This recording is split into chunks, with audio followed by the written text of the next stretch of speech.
Hi Krishna. ಎಲ್ಲ ಭಕ್ತಾದಿಗಳಿಗೆ ಈ ಭಾನುವಾರದಂದು ಶುಭವಾದಂತಹ ಶ್ರೀನಿವಾಸ್ ಆಚಾರ್ಯರ ತಿರೋಭಾವ ತಿಥಿಯಂದು ಎಲ್ಲರಿಗೂ ಇಸ್ಕಾನ್ ಮಂದಿರಕ್ಕೆ ಆತ್ಮೀಯ ಸ್ವಾಗತ.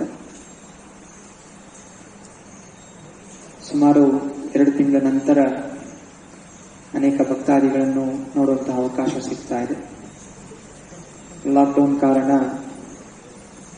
ಎಲ್ಲ ಆಧ್ಯಾತ್ಮಿಕ ವಿಚಾರಗಳನ್ನು ಲಾಕ್ಡೌನ್ ಮಾಡಿಕೊಂಡು ಮನೆಯಲ್ಲಿ ಕೂತಿದ್ರು. ಮತ್ತೆ ಪುನಃ ಸೇರಿದ್ದೀರಾ, ತುಂಬಾ ಸಂತೋಷ. ಇದನ್ನು ನಾವು 6ನೇ ಸ್ಕಂದ ಶ್ರೀಮದ್ ಭಾಗವತದ 15ನೇ ಅಧ್ಯಾಯ, ನಾರದ ಹಾಗೂ ಅಂಗೀರ ಋಷಿಗಳು ಮಹಾರಾಜ ಚಿತ್ರಕೇತುಗೆ ಉಪದೇಶ ನೀಡಿರುವಂತಹದ್ದು ಅಧ್ಯಾಯವನ್ನು ಚರ್ಚೆ ಮಾಡ್ತಾ ಇದ್ದೀವಿ. ಮಹಾರಾಜ ಚಿತ್ರಕೇತು ಹಾಗೂ ಅವನ ಪತ್ನಿ ಕೃತದ್ಯುತಿ ಪುತ್ರ ವಿಲಾಪದಲ್ಲಿ ಸಣ್ಣ ಮಗು, ಇನ್ನು ಹಾಲು ಕುಡಿತಾ ಇದ್ದಂತಹ ಮಗು, ಅಸೂಯೆಯ ಕಾರಣ ತನ್ನ ಕೋಟ್ಯಾಂತರ ಪತ್ನಿಯರಲ್ಲಿ 1 ಕೋಟಿ ಪತ್ನಿಯರಲ್ಲಿ ಕೇವಲ ಒಬ್ಬಳಿಗೆ ಮಾತ್ರ ಮಗು ಜನಿಸಿದೆ. ಆದ್ದರಿಂದ ಮಿಕ್ಕಿದ ಎಲ್ಲ ರಾಣಿಯರು ಆ ರಾಣಿಯ ಮೇಲೆ ಅಸೂಯೆಯನ್ನು ಪಟ್ಟು, ಆ ಸಣ್ಣ ಮಗುವಿನ ಮೇಲೆ ಅಸೂಯೆ ಪಟ್ಟು, ತನ್ನ ಪತಿಯ ಪ್ರೀತಿಗೋಸ್ಕರ ಅಸೂಯೆ ಪಟ್ಟ ಕಾರಣ ಏನು? ತನ್ನ ಪತಿ ತನಗೆ ಪ್ರೀತಿ ತೋರಿಸುತ್ತಿಲ್ಲ. ಹೆಂಡತಿ ಅವಳು ಎಲ್ಲವನ್ನು ಬಿಟ್ಟು ಪತಿಯ ಆಶ್ರಯದಲ್ಲಿರುತ್ತಾಳೆ. ಆದ್ದರಿಂದ ಪತಿಯ ಕರ್ತವ್ಯ, ಪತಿಯ ಧರ್ಮ ಪತ್ನಿಯನ್ನು ಸಂತೋಷವಾಗಿ ಇಟ್ಟುಕೊಳ್ಳುವಂತಹದ್ದು. ಪತ್ನಿ ಲಕ್ಷ್ಮೀದೇವಿಯ ಹಾಗೆ. ಗೃಹಿಣಿ ಅಂದ್ರೆ ಮನೆಯ ಯಜಮಾನತಿ. ಮನೆಯ ನಿಜವಾದಂತಹ ಯಜಮಾನತಿ ಹೆಂಡತಿ. ಗಂಡ ಅವಳ ಸೇವಕ. ಇದು ಶಾಸ್ತ್ರ ಹೇಳೋದು. ಗೃಹಸ್ಥ ಅಂದ್ರೆ ಸೇವೆ ಮಾಡುವವನು. ಗೃಹಿಣಿ ಮನೆಯ ಒಡೆಯತಿ. ಅನೇಕರಿಗೆ ಈ ಜ್ಞಾನ ಗೊತ್ತಿಲ್ಲ, ಸ್ತ್ರೀಯರಿಗೂ ಗೊತ್ತಿಲ್ಲ. ಆದರೂ ಹಿಂದಿನ ಕಾಲದಲ್ಲಿ ಈ ಜ್ಞಾನ ಇದ್ದರೂ ಕೂಡ ಪತ್ನಿಯು ಪತಿಯ ಸೇವೆಯನ್ನು ಮಾಡುತ್ತಿದ್ದರು. ಇಬ್ಬರೂ ಒಬ್ಬರಿಗೊಬ್ಬರಿಗೆ ಸೇವೆಯನ್ನು ಸಲ್ಲಿಸಬೇಕು. ಪತಿ ಪತ್ನಿಗೆ ರಕ್ಷಣೆಯನ್ನು ಕೊಡ್ತಾಳೆ, ಹಾಗೂ ಪತ್ನಿ ಪತಿವ್ರತಳ ಸ್ತ್ರೀಯಳಾಗಿ ಪತಿಗೆ ಆಧ್ಯಾತ್ಮಿಕ ಜ್ಞಾನದಲ್ಲಿ ಮುಂದುವರಿದಿಕ್ಕೆ, ಆಧ್ಯಾತ್ಮಿಕ ಮಾರ್ಗದಲ್ಲಿ ಮುಂದುವರಿದಿಕ್ಕೆ ಎಲ್ಲಾ ರೀತಿಯ ಸಹಾಯವನ್ನು ಮಾಡುತ್ತಾಳೆ.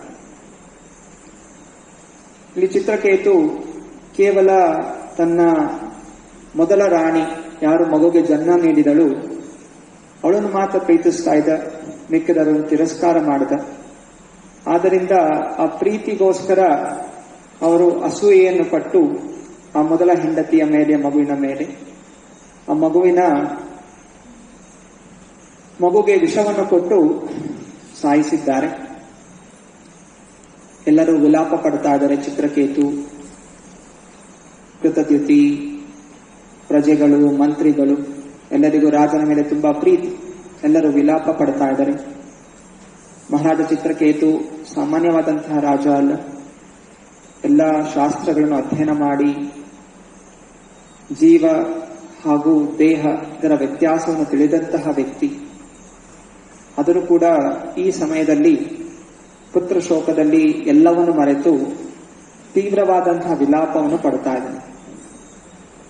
ಹೇಗೆ 5,000 ವರ್ಷಗಳ ಹಿಂದೆ ಕುರುಕ್ಷೇತ್ರ ಯುದ್ಧ ಭೂಮಿಯಲ್ಲಿ ಮಹಾರಾಜ ಅತಿರಥನಾದಂತಹ ಅರ್ಜುನ ಕೂಡ ನನಗೆ ಯುದ್ಧ ಬೇಡ, ಯುದ್ಧ ಮಾಡುವುದರಿಂದ ಏನು ಲಾಭ, ನಾನು ಸನ್ಯಾಸಿಯಾಗಿ ಓಡಿ ಹೋಗುತ್ತೇನೆ, ದುಃಖಿತನಾಗಿ ಕರುಣಾಭಾವನೆಯಿಂದ ಯುದ್ಧವನ್ನು ಮಾಡದೆ ನಿಲ್ಲುತ್ತಾನೆ.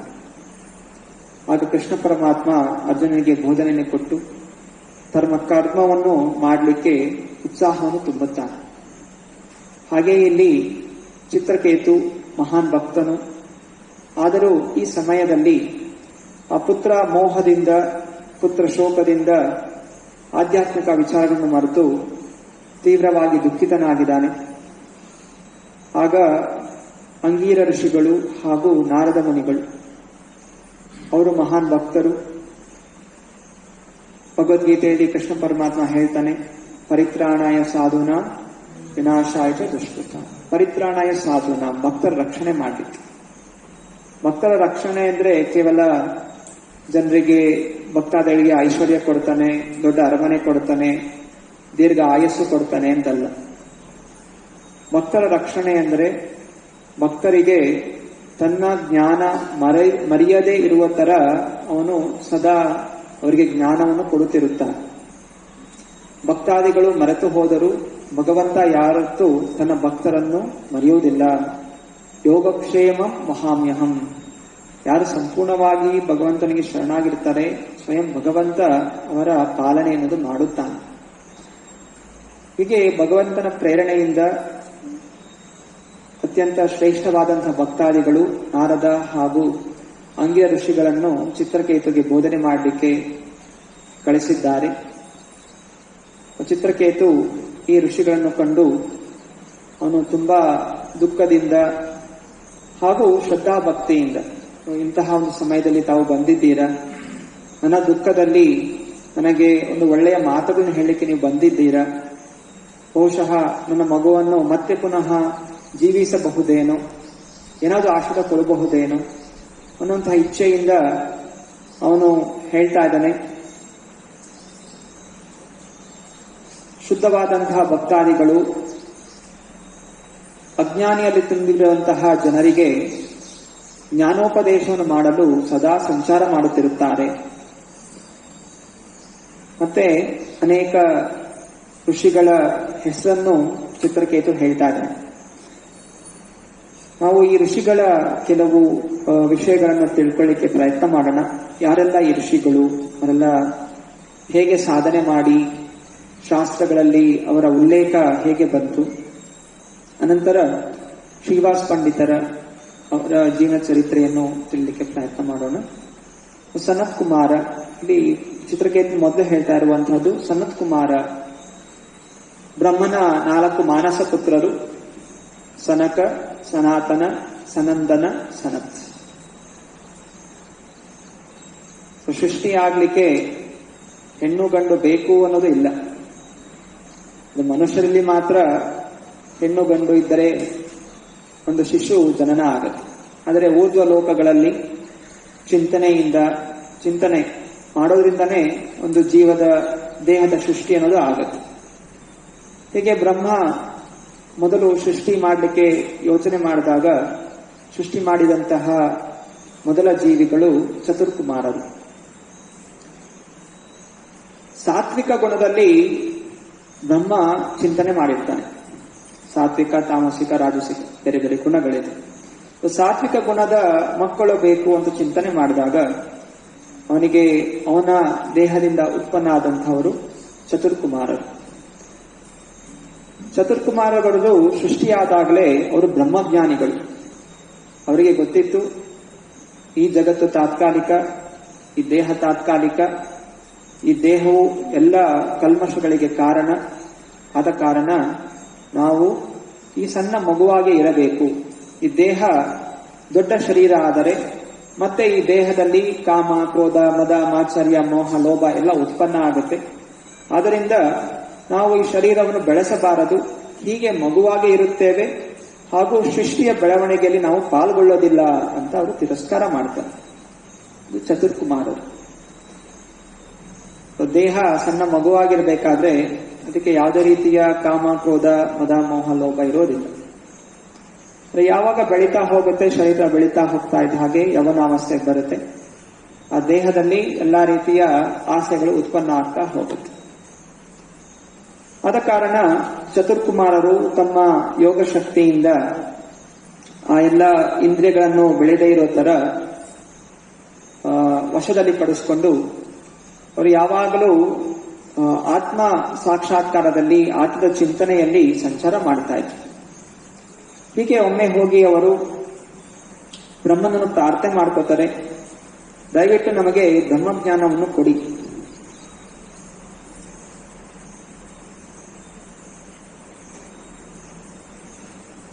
ಈ ಆತ್ಮ ಹಾಗೂ ಈ ಆತ್ಮದ ಮೇಲಿರುವಂತಹ ಈ ಪೊರೆಗಳು, ಇಂದ್ರಿಯ ಭೋಗಿಸುವಂತಹ ಈ ಪೊರೆಗಳ ಬಗ್ಗೆ ಜ್ಞಾನವನ್ನು ಕೊಡಿ.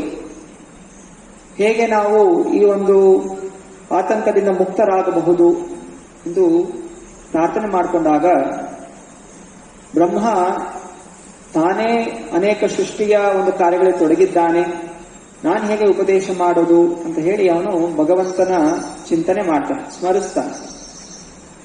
ಆಗ ಹಂಸ ಅವತಾರ ಉತ್ಪನ್ನ ಆಗುತ್ತೆ. ಭಗವಂತನ ನಾನಾ ಅವತಾರಗಳಲ್ಲಿ ಒಂದು ಅವತಾರ ಹಂಸ ಅವತಾರ. ಹಂಸದ ರೂಪದಲ್ಲಿ ಬಂದು ಭಗವಂತ ಆತ್ಮ ಹಾಗೂ ಈ ಭೌತಿಕ ಜಗತ್ತಿನ ಅನೇಕ ವಿಚಾರಗಳನ್ನು ವಿವರಿಸ್ತಾರೆ. ಹೀಗೆ ಭಗವಂತನಿಂದನೇ ನೇರವಾಗಿ ಕುಮಾರರು ಜ್ಞಾನವನ್ನು ಪಡಿತಾರೆ. ಮುಂದೆ ಅವರದೇ ಒಂದು ಪರಂಪರೆಯನ್ನು ಶುರು ಮಾಡ್ತಾರೆ, ಕುಮಾರ ಪರಂಪರೆ. ಹೇಗೆ ನಮ್ಮದು ಬ್ರಹ್ಮ ಮಾಧ್ವ ಗೌಡಿಯ ಪರಂಪರೆ, ಹಾಗೆಯೇ ಇನ್ನೊಂದು ಶ್ರೀ ಪರಂಪರೆ, ಅನಂತರ ರುದ್ರ ಪರಂಪರೆ, ಇನ್ನೊಂದು ಚತುರ್ಕುಮಾರರ ಕುಮಾರ ಪರಂಪರೆ.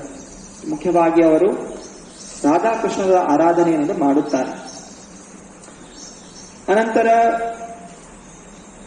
ಇನ್ನೊಮ್ಮೆ ಈ ಚತುರ್ಕುಮಾರರು ಬ್ರಹ್ಮಜ್ಞಾನಿಗಳು ಅಂತ ಹೇಳಿದ್ರೆ ನಾವೆಲ್ಲವೂ ಒಂದು ಶಕ್ತಿಗೆ ಸೇರಿರುವಂತಹದ್ದು.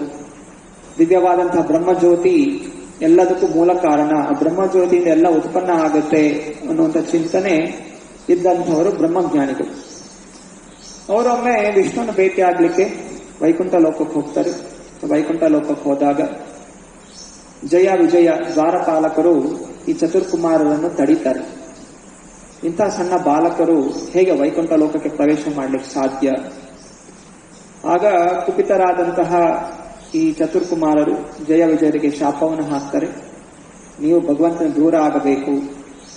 ಆದ ಕಾರಣ ಆ ಜಯ ವಿಜಯ ಬೇರೆ ಬೇರೆ ಯುಗಗಳಲ್ಲಿ ಅವರು ಭಗವಂತನ ನಾನಾ ಅವತಾರಗಳ ಲೀಲೆಯಲ್ಲಿ ಪಾಲ್ಗೊಳ್ಳಲಿಕ್ಕೆ ಮೊದಲು ಹಿರಣ್ಯಕಶಿಪು, ಹಿರಣ್ಯಾಕ್ಷ, ಅನಂತರ ರಾವಣ ಹಾಗೂ ಕುಂಭಕರ್ಣ, ಅನಂತರ ದ್ವಾಪರ ಯುಗದಲ್ಲಿ ಶಿಶುಪಾಲ ಹಾಗೂ ದಂತವಕ್ರ, ಅನಂತರ ಕಲಿಯುಗದಲ್ಲಿ ಜಗಾಯಿ ಮದಾಯಾಗಿ ಅವರು ಅವತರಿಸ್ತಾರೆ. ಇದಕ್ಕೆ ಕಾರಣ ಈ ಚತುರ್ಕುಮಾರರು. ಹಾಗೂ ಚತುರ್ಕುಮಾರರು ಭಗವಂತನ ದರ್ಶನ ಪಡೆದ ಮೇಲೆ ಅವರು ಭಕ್ತರಾಗುತ್ತಾರೆ. ಅದಕ್ಕಿಂತ ಮುಂಚೆ ಕೇವಲ ಬ್ರಹ್ಮಜ್ಞಾನದಲ್ಲಿದ್ದಂತಹ ಬ್ರಹ್ಮಜ್ಯೋತಿಯೇ ಎಲ್ಲವನ್ನು ತಿಳಿದಂತಹ ಚತುರ್ಕುಮಾರರು ಸಂಪೂರ್ಣವಾಗಿ ವಿಷ್ಣು ಭಕ್ತಿಯ ಪ್ರಚಾರವನ್ನು ಮಾಡಲಿಕ್ಕೆ ಶುರು ಮಾಡ್ತಾರೆ ಹಾಗೂ ವೈಷ್ಣವ ಪರಂಪರೆಯನ್ನು ಶುರು ಮಾಡ್ತಾರೆ. ಅಂತಹ ಸನತ್ ಕುಮಾರರೇ ನೀವು ಅನ್ನುವಂತಹ ಪ್ರಶ್ನೆ ಚಿತ್ರಕೇತು ಮಾಡ್ತಾ ಇದ್ದಾರೆ. ಅನಂತರ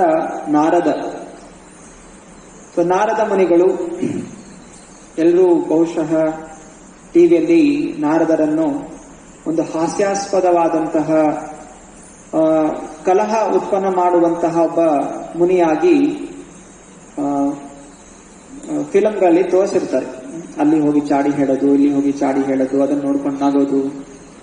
ನಾರದ ಮುನಿಗಳು ಅಂತಹ ಚಾಡಿ ಹೇಳುವಂತಹ ವ್ಯಕ್ತಿಯಲ್ಲ, ತುಂಬಾ ಗಂಭೀರವಾದಂತಹ ವ್ಯಕ್ತಿ. ಅತ್ಯಂತ ಶ್ರೇಷ್ಠವಾದಂತಹ ಭಕ್ತರಲ್ಲಿ ನಾರದರನ್ನು ಸೇರಿಸಲಾಗಿದೆ. ಮಹಾಜನರು ಕುಮಾರ, ಕಪಿಲ, ವ್ಯಾಸ, ನಾರದ ಇವರೆಲ್ಲರೂ ಯಾವಾಗಲೂ ಭಗವಂತನ ನಾಮಸ್ಮರಣೆ ಮಾಡುತ್ತಿರುತ್ತಾರೆ. ಒಂದು ಕ್ಷಣವೂ ಕೂಡ ಭಗವಂತನ ಚಿಂತನೆಯನ್ನು ಮರೆಯೋದಿಲ್ಲ.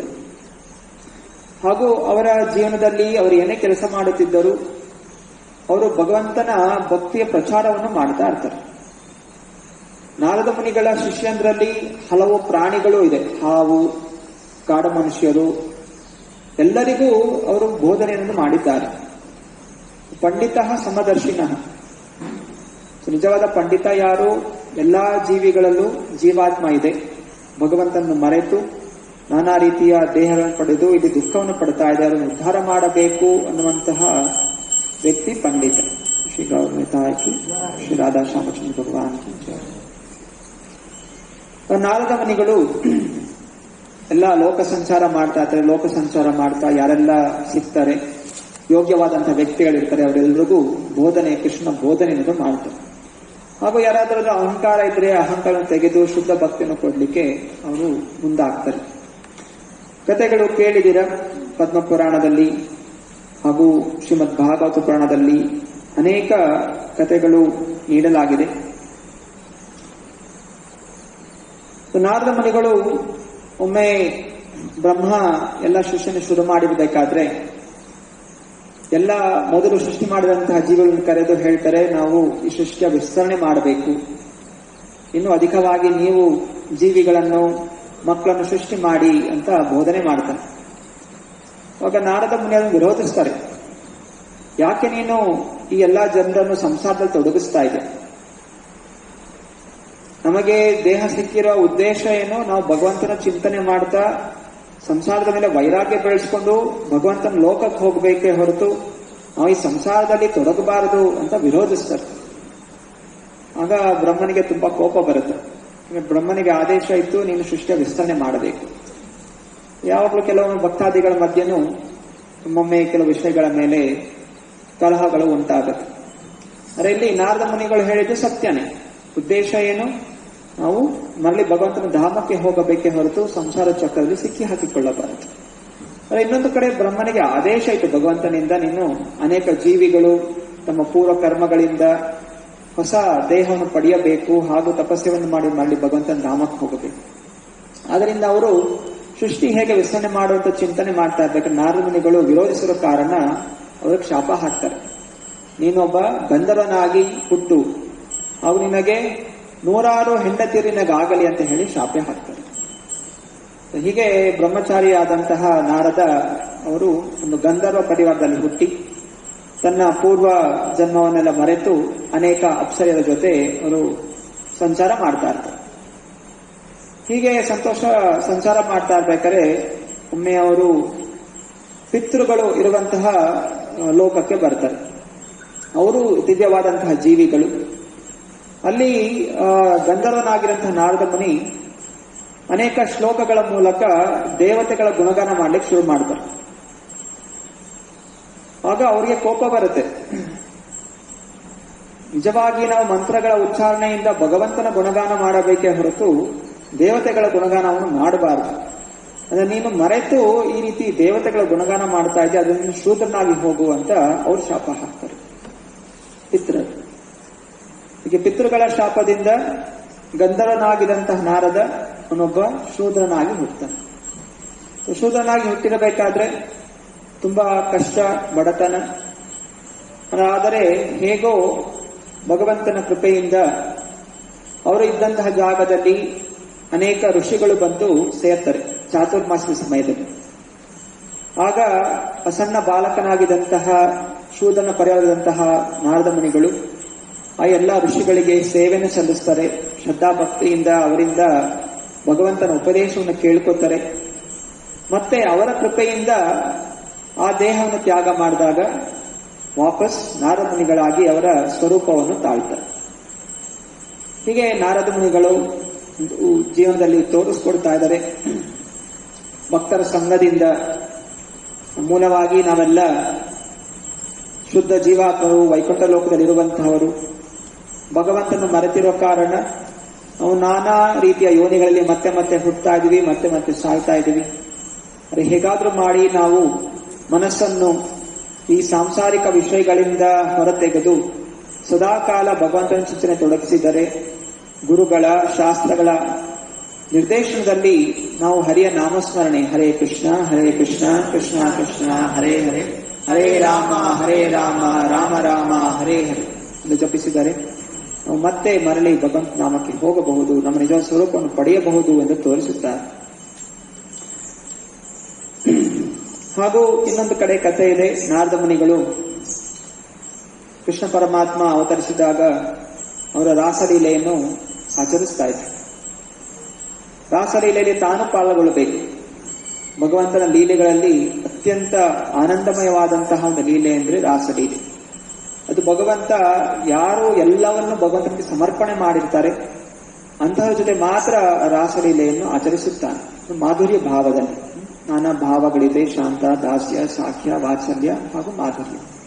ಜೀವಾತ್ಮ ಯಾವ ಒಂದು ರಸದಲ್ಲಿ ಭಗವಂತನಿಗೆ ಸೇವೆ ಸಲ್ಲಿಸಬೇಕು ಆ ಭಾವದಲ್ಲಿ ಅವರಿಗೆ ರೂಪವನ್ನು ಕೊಡ್ತಾರೆ. ಸರಿ, ನಾರದ ಮುನಿಗಳಿಗೆ ನಾನು ರಾಸಲೀಲೆಯಲ್ಲಿ ಪಾಲ್ಗೊಳ್ಳಬೇಕು ಅನ್ನುವಂತಹ ಇಚ್ಛೆ ಬಂದಾಗ ವೃಂದದೇವಿ, ತುಳಸಿ ದೇವಿಯ ಮೂಲ ರೂಪ ವೃಂದದೇವಿ, ವೃಂದಾವನದ ರಕ್ಷಣೆ ಮಾಡುವಂಥವಳು, ಪಾಲನೆ ಮಾಡುವಂಥವಳು. ವೃಂದದೇವಿ ನಾರದ ಮುನಿಗಳನ್ನು ಕುಸುಮ ಸರೋವರದಲ್ಲಿ ಮುಳುಗಿಸ್ತಾರೆ. ಯಾರೆಲ್ಲ ವೃಂದಾವನಕ್ಕೆ ಹೋಗಿದ್ದೀರಾ, ಅಲ್ಲಿ ಕುಸುಮ ಸರೋವರ ಅಂತಿತ್ತು. ಕುಸುಮ ಸರೋವರಕ್ಕೆ ಮುಳುಗಿಸಿದಾಗ ನಾರದ ಮುನಿ ಒಂದು ಗೋಪಿಯಾಗಿ ಬದಲಾವಣೆಗೊಳ್ತಾಳೆ. ನಾರದ ಆಗುತ್ತೆ ನಾರದಿ. ನಾರದಿ ಗೋಪಿಯಾಗಿ ಕೃಷ್ಣ ಲೀಲೆಯಲ್ಲಿ ಭಾಗವಹಿಸ್ತಾಳೆ. ಅನಂತರ ಮತ್ತೆ ಪುನಃ ಇನ್ನೊಂದು ಸರೋವರದಲ್ಲಿ ಮುಳುಗಿದಾಗ ಮತ್ತೆ ಅವನ ನಿಜವಾದ ಸ್ವರೂಪ ವಾಪಸ್ ಸಿಗುತ್ತೆ. ಆಗ ಸರೋವರ ಆಗುತ್ತೆ ನಾರದ ಸರೋವರ. ಹೀಗೆ ವೃಂದಾವನಕ್ಕೆ ಹೋದಾಗ ಈ ನಾನಾ ಸರೋವರಗಳ ದರ್ಶನದ ಆಗತ್ತೆ. ಶ್ರದ್ಧಾ ಭಕ್ತಿಯಿಂದ ಸರೋವರದಲ್ಲಿ ಮುಳುಗಿದಾಗ ಅವರಿಗೆ ನಿಜವಾದ ಸ್ವರೂಪ ಅನ್ನೋದು ಪ್ರಾಪ್ತಿಯಾಗತ್ತೆ ವೃಂದದೇವಿಯ ಕೃಪೆಯಿಂದ. ಹೀಗೆ ನಾರದ ಮುನಿಗಳ ಕೆಲವು ಲೀಲೆಗಳು ವರ್ಣನೆ ಆಗಿದೆ. ಒಮ್ಮೆ ನಾರದ ಮುನಿ ಹೋಗಿ ವಿಷ್ಣುಗೆ ಹೇಳ್ತಾರಂತೆ, ಈ ಒಂದು ಲೋಕದಲ್ಲಿ ಯಾರಿಗೂ ನಿನ್ನ ಚಿಂತನೆನೇ ಇಲ್ಲ, ಯಾವಾಗ್ಲೂ ಅವರು ಕೆಲಸ ಕೆಲಸ ಕೆಲಸ ಅಂತ ಅದರಲ್ಲೇ ಬ್ಯುಸಿ ಇರ್ತಾರೆ ಹೊರತು ನಿನ್ನ ಚಿಂತನೆ ಯಾರು ಮಾಡ್ತಾನೇ ಇಲ್ಲ. ನಾರದ ಮುನಿಗೆ ಸ್ವಲ್ಪ ಕಿಂಚಿತ್ ಅಹಂಕಾರ ಇತ್ತಂತೆ. ಯಾಕಂದ್ರೆ ಯಾವಾಗಲೂ ಅವ್ರು ನಾರಾಯಣ ನಾರಾಯಣ ದಿನಪೂರ್ತಿ ಸ್ಮರಣೆ ಮಾಡ್ತಾ ಇದ್ರು. ಬೇರೆ ಜನ ಏನು ಮಾಡ್ತಾ ಇಲ್ಲ ಅಂತ ಹೋಗಿ ಭಗವಂತನಿಗೆ ದೂರು ಸಲ್ಲಿಸ್ತಾರೆ. ಆಗ ಭಗವಂತ ಹೇಳ್ತಾನೆ, ಸರಿ ನಂಗೊಂದು ಕೆಲಸ ಮಾಡ್ತೀಯಾ? ಸರಿ, ಏನ್ ಕೆಲಸ? ನಾನು ತುರಂತವಾಗಿ ಮಾಡ್ತೀನಿ. ಭಗವಂತ ಏನೋ ಕೆಲಸ ನನಗೆ ಕೆಲಸ ಕೊಡ್ತಾನೆ, ಮಾಡ್ತೀನಿ ಅಂತ ಒಂದು ಸಣ್ಣ ಬಟ್ಲು ಕೊಡ್ತಾನೆ. ಅದರಲ್ಲಿ ತುಂಬಾ ಎಣ್ಣೆ ಇರುತ್ತೆ, ಮೇಲೆ ತನಕ ಎಣ್ಣೆ ತುಂಬಿಸಿ ಕೊಡ್ತಾನೆ. ಹೇಳ್ತಾನೆ, ಈ ಎಣ್ಣೆಯನ್ನು ಭೂಲೋಕ ಸಂಸಾರ ಮಾಡಿ ಒಂದು ಹನಿಯು ಬೀಳದ ತರ ವಾಪಸ್ ತಂದು ಕೊಡುವ. ಸರಿ ಅಂತ ಹೇಳಿ ನಾರದ ಮುನಿ ತುಂಬಾ ಶ್ರದ್ಧೆಯಿಂದ ಎಚ್ಚರಿಕೆಯಿಂದ ಆ ಬಟ್ಲು ಎಣ್ಣೆಯನ್ನು ತಗೊಂಡು ಭೂಲೋಕ ಸಂಚಾರ ಮಾಡ್ತಾರೆ. ಮತ್ತೆ ವಾಪಸ್ ವೈಕುಂಠ ಲೋಕಕ್ಕೆ ಹೋಗ್ತಾರೆ. ನಾರದ ಮುನಿಯನ್ನು ಕೇಳ್ತಾರೆ, ಎಚ್ಚರಿಕೆಯಿಂದ ಹೋಗಿ ಬಂದ್ಯಾ? ಹೌದು, ತುಂಬಾ ಎಚ್ಚರಿಕೆಯಿಂದ ಹೋಗಿ ಬಂದೆ, ಒಂದು ಹನಿನೂ ಸಹ ಬಿದ್ದಿಲ್ಲ. ಸರಿ, ಈ ಸಂಸಾರದಲ್ಲಿ ಎಷ್ಟು ಬಾರಿ ನನ್ನ ಚಿಂತನೆ ಮಾಡಿದೆ ಅಂತ ಕೇಳ್ತಾರೆ, ಪ್ರಶ್ನೆ ಮಾಡ್ತಾರೆ. ನಾರದನು ಹೇಳ್ತಾರೆ, ಎಲ್ಲೂ ಮಾಡಲಿಲ್ಲ, ನನಗೆ ಮನಸ್ಸಲ್ಲಿತ್ತು ಈ ಎಣ್ಣೆ ಬೀಳಬಾರದು ಅನ್ನೋಂಥ ಎಚ್ಚರಿಕೆ ಇತ್ತು. ಆಗ ಭಗವಂತ ಹೇಳ್ತಾನೆ, ನೀನು ಒಂದು ದಿವಸ ಸ್ವಲ್ಪ ಹೊತ್ತು ಎಣ್ಣೆ ತಗೊಂಡ್ ಬಾ, ಹೋಗಿ ಸಂಚಾರ ಮಾಡ್ಕೊಂಡ್ ಬರಷ್ಟು ನಿನ್ನ ಚಿಂತನಾ ಶಕ್ತಿ ಕೇವಲ ಇಲ್ಲೇ ಅಂತೆ ಹೊರತು ನನ್ನ ಧ್ಯಾನದ ಮಾಡ್ಲಿಕ್ಕೆ ನಿಂಗೆ ಸಾಧ್ಯ ಆಗ್ಲಿಲ್ಲ. ಹಾಗೆಯೇ ಈ ಸಂಸಾರದ ಜನರು ಸಂಸಾರದ ಪಾಲನೆಗೋಸ್ಕರ ಶ್ರದ್ಧಾ ಭಕ್ತಿಯಿಂದ ಸಂಸಾರ ನೋಡ್ಕೋಬೇಕು ಅನ್ನೋ ಚಿಂತನೆಯಿಂದ ಅವರು ಬೆಳಗ್ಗೆ ಎದ್ದು ಒಂದ್ಸಲ ಹರಿಯೇ ನಮಃ ಅಥವಾ ಸಾಯಂಕಾಲ ಮಲ್ಕೋಬೇಕಾದ್ರೆ ಅವರು ಕೃಷ್ಣಾರ್ಪಣ ಮಸ್ತು ಅಂತ ಕೃಷ್ಣ ಗೋವಿಂದ ಅಂತ ಸ್ಮರಣೆ ಮಾಡಿ ಮಲ್ಕೊಂಡ್ರೂ ಕೂಡ ನಾನು ಅದನ್ನು ಸ್ವೀಕಾರ ಮಾಡ್ತೀನಿ ಅಂತ ಭಗವಂತ ಹೇಳ್ತಾನೆ. ಹಾಗಂತ ನಾವು ಸಂಸಾರದಲ್ಲಿ ತೊಡಗಿರಬೇಕು ಮತ್ತೆ ಕೇವಲ ಒಂದ್ಸಾರಿ ಭಗವಂತ ಚಿಂತನೆ ಮಾಡಬೇಕು ಅಂತ ಅಲ್ಲ. ಅದಕ್ಕೆ ಹೇಳ್ತಾ ಇರುವಂತಹದ್ದು, ಒಂದು ಬಾರಿ ಚಿಂತನೆ ಗೊತ್ತಿಲ್ಲದೆ ಚಿಂತನೆ ಮಾಡಿದ್ರು ಕೂಡ ಭಗವಂತ ಅವರಿಗೆ ಕೃಪೆಯನ್ನು ತೋರಿಸ್ತಾನೆ. ಹಾಗಿದ್ದಾಗ ನಿಜವಾಗಿ ನಾವು ಅರೆತು ನಾವು ಏನ್ ಮಾಡಬೇಕು, ದಿನಪೂರ್ತಿ ನಾವು ಭಗವಂತನ ನಾಮಸ್ಮರಣೆ ಮಾಡಬೇಕು. ಹರೇ ಕೃಷ್ಣ ಕೃಷ್ಣ ಕೃಷ್ಣ ಹರೇ ಹರೇ, ಹರೇ ರಾಮ ರಾಮ ರಾಮ ಹರೇ.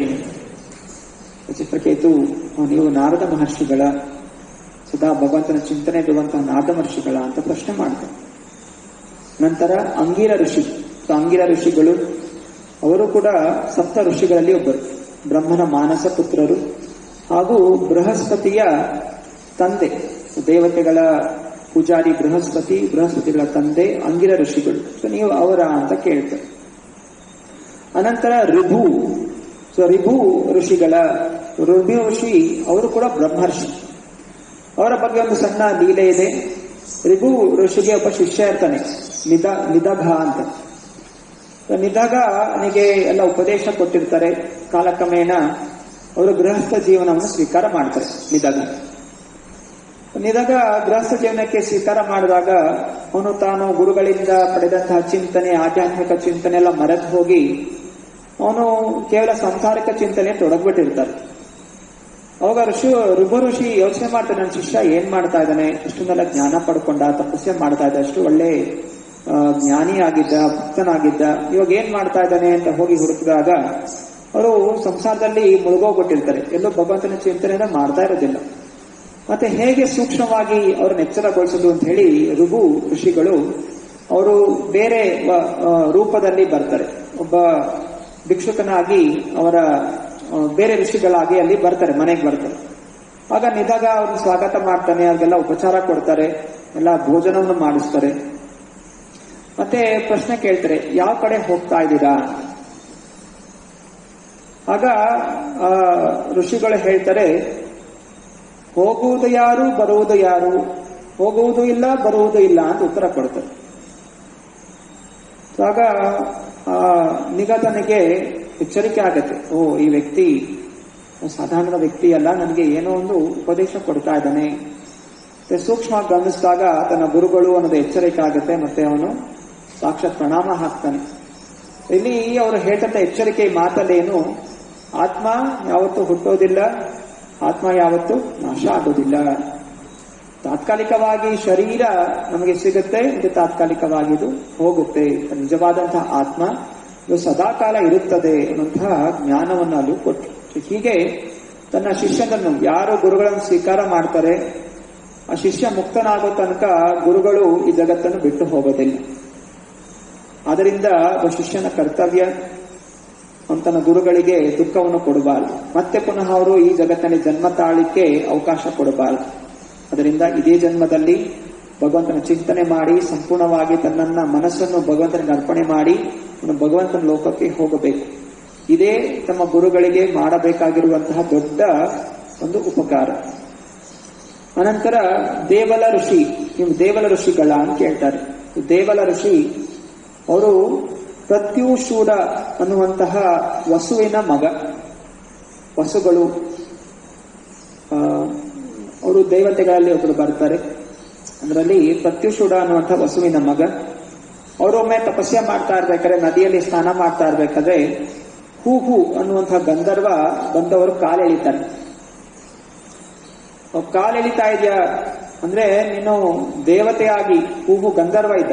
ಗಂಧರ್ವರು ಕೂಡ ಮನುಷ್ಯರಿಗಿಂತ ಉನ್ನತವಾದ ಲೋಕದಲ್ಲಿರುವಂತಹ ಜೀವಿಗಳು. ತುಂಬಾ ಪುಣ್ಯ ಮಾಡಿದ್ರೆ ಮಾತ್ರ ಆ ಲೋಕಕ್ಕೆ ಹೋಗ್ಲಿಕ್ಕೆ ಸಾಧ್ಯ. ಇನ್ನು ಇಂತಹ ಗಂಧರ್ವ ಮಧ್ಯೆ ಹುಟ್ಟಿ ಆ ಹೂ ಹಾ ಹೂ ಸೊ ಇವರಿಬ್ಬರು ತುಂಬಾ ಚೆನ್ನಾಗಿ ಹಾಡಾಡ್ತಾ ಇದ್ರು, ಗಾನ ತುಂಬಾ ಸುಂದರವಾಗಿ ಹಾಡ್ತಾರೆ. ಇಂತಹ ಗಂಧರ್ವನಾಗಿ ಹುಟ್ಟಿ ನೀನು ಪ್ರಾಣಿಗಳ ಹಾಗೆ, ಕಾಲಲ್ಲಿ ನೀರು ಯಾರು ಎಳೆಯೋದು, ಕಾಲನ್ನು ಯಾರು ಎಳಿತಾರೆ ನೀರಲ್ಲಿ, ಮೊಸಳೆಗಳು ಎಳೆಯೋದು. ಮೊಸಳೆ ಹಾಗೆ ವರ್ತಿಸ್ತಾ ಇದ್ದಾನೆ, ನೀನು ಮೊಸಳೆ ಆಗಿ ಹೋಗು ಅಂತ ಶಾಪ ಹಾಕ್ತಾರೆ. ಆ ಶಾಪ ಹಾಕಿದ್ರೂ ಕೂಡ ಅವನಿಗೆ ಒಂದು ವರವಾಗಿತ್ತು. ಅವನು ಮೊಸಳೆಯಾಗಿ ಗಜೇಂದ್ರ ಮೋಕ್ಷದ ಲೀಲೆಯಲ್ಲಿ ಬರ್ತಾನೆ. ಗಜೇಂದ್ರ ಮೋಕ್ಷದಲ್ಲಿ ಗಜೇಂದ್ರ ಬಂದು ಆ ಹೊಳೆಗೆ ಬಂದಾಗ ಆ ಮೊಸಳೆ ಆ ಕಾಲನ್ನು ಹಿಡ್ಕೊಳ್ಳುತ್ತೆ. ಆಗ ಗಜೇಂದ್ರ ವಿಷ್ಣುನ ಆರಾಧನೆ ಮಾಡಿ ವಿಷ್ಣು ಪ್ರತ್ಯಕ್ಷನಾಗಿ ಆ ಮೊಸಳೆ ಹಾಗೂ ಆ ಆನೆ ಇಬ್ಬರನ್ನು ಮುಕ್ತಿಗೊಳಿಸ್ತಾನೆ ದೇಹಗಳಿಂದ. ಹೀಗೆ ಮಹಾನ್ ಭಕ್ತರು ದೇವಲ ಶಾಪ ಹಾಕಿದ್ರು ಕೂಡ ಆ ಶಾಪದಲ್ಲಿ ಆ ವ್ಯಕ್ತಿಯ ಉದ್ಧಾರ ಆಗಬೇಕು ಅನ್ನುವಂಥ ಚಿಂತನೆ ಅವರಿಗಿರುತ್ತೆ. ಅನಂತರ ಅಸಿತ ಅನ್ನುವಂಥ ಋಷಿಗಳು, ಇವರು ಮಹಾಭಾರತದಲ್ಲಿ ಇವರ ಉಲ್ಲೇಖ ಇದೆ. ಅವರು 15 ಲಕ್ಷ ಶ್ಲೋಕ ಇರುವಂತಹ ಮಹಾಭಾರತವನ್ನು ತಮ್ಮ ತಂದೆಗೆ ಓದಿ ಹೇಳ್ತಾರೆ. ಅಷ್ಟು ಸ್ಮರಣೆ ಅವರಿಗೆ. ಹಾಗೂ ಜನಮೇಜಯ ಸರ್ಪಯಜ್ಞವನ್ನು ಮಾಡಬೇಕಾದರೆ ಅಸಿತ ಅಯ್ಯೋ ಋಷಿಗಳು ಕೂಡ ಪಾಲ್ಗೊಂಡಿದ್ರು. ಎಷ್ಟೋ ಯುಗಗಳಿಂದ ಅವರು ಹಾಗೇ ಇರ್ತಾರೆ. ಅನಂತರ ಮಾರ್ಕಂಡೇಯ ಹೆಸರು ಇಲ್ಲಿ ಹೇಳಿದ್ದಾರೆ. ಚಿತ್ರಕೇತು ಮಾರ್ಕಂಡೇಯ ಋಷಿಗಳು. ಎಲ್ಲ ಋಷಿಗಳು ಯಾರು ಅನ್ನೋದು ತಿಳಿತಾ ಇದ್ದೀವಿ. ಸೊ ಮಾರ್ಕಂಡೇಯ ಋಷಿ ಅವರು ಮೃಕಂಡ ಅನ್ನುವಂತಹ ಋಷಿಗಳ, ಮೃಕಂಡ ಹಾಗೂ ಮರುದ್ಮತಿ ಅವರ ಪುತ್ರ. ಅವರಿಬ್ಬರು ಶಿವನ ಭಕ್ತರು. ಶಿವನ ಆರಾಧನೆ ಮಾಡಿ ಅವರಿಗೆ ಮಾರ್ಕಂಡೇಯ ಜನಿಸ್ತಾನೆ. ಶಿವ ಹೇಳಿರ್ತಾನೆ, ಇನ್ನು 16 ವರ್ಷ ಮಾತ್ರ ಬದುಕ್ತಾನೆ, 16 ವರ್ಷ ಆದ್ಮೇಲೆ ದೇಹ ತ್ಯಾಗ ಮಾಡ್ತಾನೆ. ಆದ್ರೂ ಕೂಡ ತುಂಬಾ ಪ್ರೀತಿಯಿಂದ ಬೆಳೆಸ್ಕೊತಾರೆ. ಅವನಿಗೆ ಮೃಕಂಡು ತನ್ನ ಮಗು ಮಾರ್ಕಂಡೇಯನಿಗೆ ಅನೇಕ ಜ್ಞಾನವನ್ನು ಕೊಡ್ತಾನೆ, ಭಕ್ತಿಯ ಮಾರ್ಗಗಳನ್ನು ಹೇಳ್ಕೊಟ್ಟಿರ್ತಾನೆ. ಹೀಗೆ 16 ವರ್ಷ ಆದಾಗ ಆ ಸಮಯ ಬರುತ್ತೆ, ದೇಹ ತ್ಯಾಗ ಮಾಡುತ್ತ ಸಮಯ. ಆಗ ಯಮರಾಜ ಬರ್ತಾನೆ ಮಾರ್ಕಂಡೇಯನನ್ನು ಕರ್ಕೊಂಡು ಹೋಗ್ಲಿಕ್ಕೆ. ಆಗ ಮಾರ್ಕಂಡೇಯ ಶಿವನ ಲಿಂಗವನ್ನು ಗಟ್ಟಿಯಾಗಿ ಹಿಡ್ಕೊಂಡ್ಬಿಡ್ತಾನೆ, ಶಿವ ನೀನೇನು ರಕ್ಷಣೆ ಮಾಡಬೇಕು. ಆಗ ಯಮರಾಜ ತನ್ನ ಹಗ್ಗವನ್ನು ಹಾಕಿದಾಗ ಲಿಂಗದ ಮೇಲೆನೂ ಕೂಡ ಬೀಳುತ್ತೆ. ಆಗ ಲಿಂಗವನ್ನೇ ಎಳೆಯುತ್ತೆ ಅಂತ ಹೇಳಿ ಶಿವ ಲಿಂಗನ ಪ್ರತ್ಯಕ್ಷನಾಗಿ ಯಮರಾಜನನ್ನು ಓಡಿಸ್ಬಿಡ್ತಾನೆ. ಅನಂತರ ಮಾರ್ಕಂಡೇಯ ಆಶೀರ್ವಾದ ಮಾಡಿ ಇನ್ನೂ ಅವನಿಗೆ ದೀರ್ಘ ಆಯಸ್ಸು ಅನ್ನೋದು ಶಿವ ಪ್ರದಾನ ಮಾಡ್ತಾನೆ. ಇದೇ ಮಾರ್ಕಂಡೇಯ ಋಷಿ ಮುಂದೆ ಶಿವನ ಭಕ್ತಿಯಿಂದ ಅವನು ವಿಷ್ಣುವಿನ ಭಕ್ತನಾಗ್ತಾನೆ. ವೈಷ್ಣವಾನಾಂ ಯಥಾಶಂಭೋ, ನಿಜವಾದ ಶಿವನ ಭಕ್ತರು ಏನಾಗ್ತಾರೆ, ಮುಂದೆ ಕೃಷ್ಣನ ಭಕ್ತರಾಗ್ತಾರೆ, ವೈಷ್ಣವರಾಗ್ತಾರೆ. ಸೊ ಹೀಗೆ ಶುದ್ಧ ಮನಸ್ಸಿನಿಂದ ಸಾತ್ವಿಕ ಗುಣದಿಂದ ಅನೇಕ ಜನ ಶಿವನ ಪೂಜೆ ಯಾಕೆ ಮಾಡ್ತಾರೆ, ನನ್ಗೇನೋ ಬೇಕು ಆಸೆ ಆಕಾಂಕ್ಷೆಗಳಿಂದ ಆರಾಧನೆ ಮಾಡ್ತಾರೆ. ಅಂಥವ್ರಿಗೆ ಶಿವ ಕೃಷ್ಣ ಭಕ್ತಿ ಕೊಡೋದಿಲ್ಲ. ನಿಸ್ವಾರ್ಥ ನಿಷ್ಕಾಮ ಭಾವನೆಯಿಂದ ಶಿವನ ಆರಾಧನೆ ಮಾಡಿದ್ರೆ ಶಿವನು ಒಬ್ಬ ಗುರು, ಒಂದು ಸಂಪ್ರದಾಯ, ವೈಷ್ಣವ ಸಂಪ್ರದಾಯದ ಆಚಾರ್ಯರವರು. ನಿಸ್ವಾರ್ಥ ಭಾವನೆಯಿಂದ ಪ್ರಾರ್ಥನೆ ಮಾಡಿಕೊಂಡಾಗ ಶಿವ ನಮ್ಮನ್ನು ಕೃಷ್ಣ ಭಕ್ತಿಗೆ ಏರಿಸ್ತಾರೆ.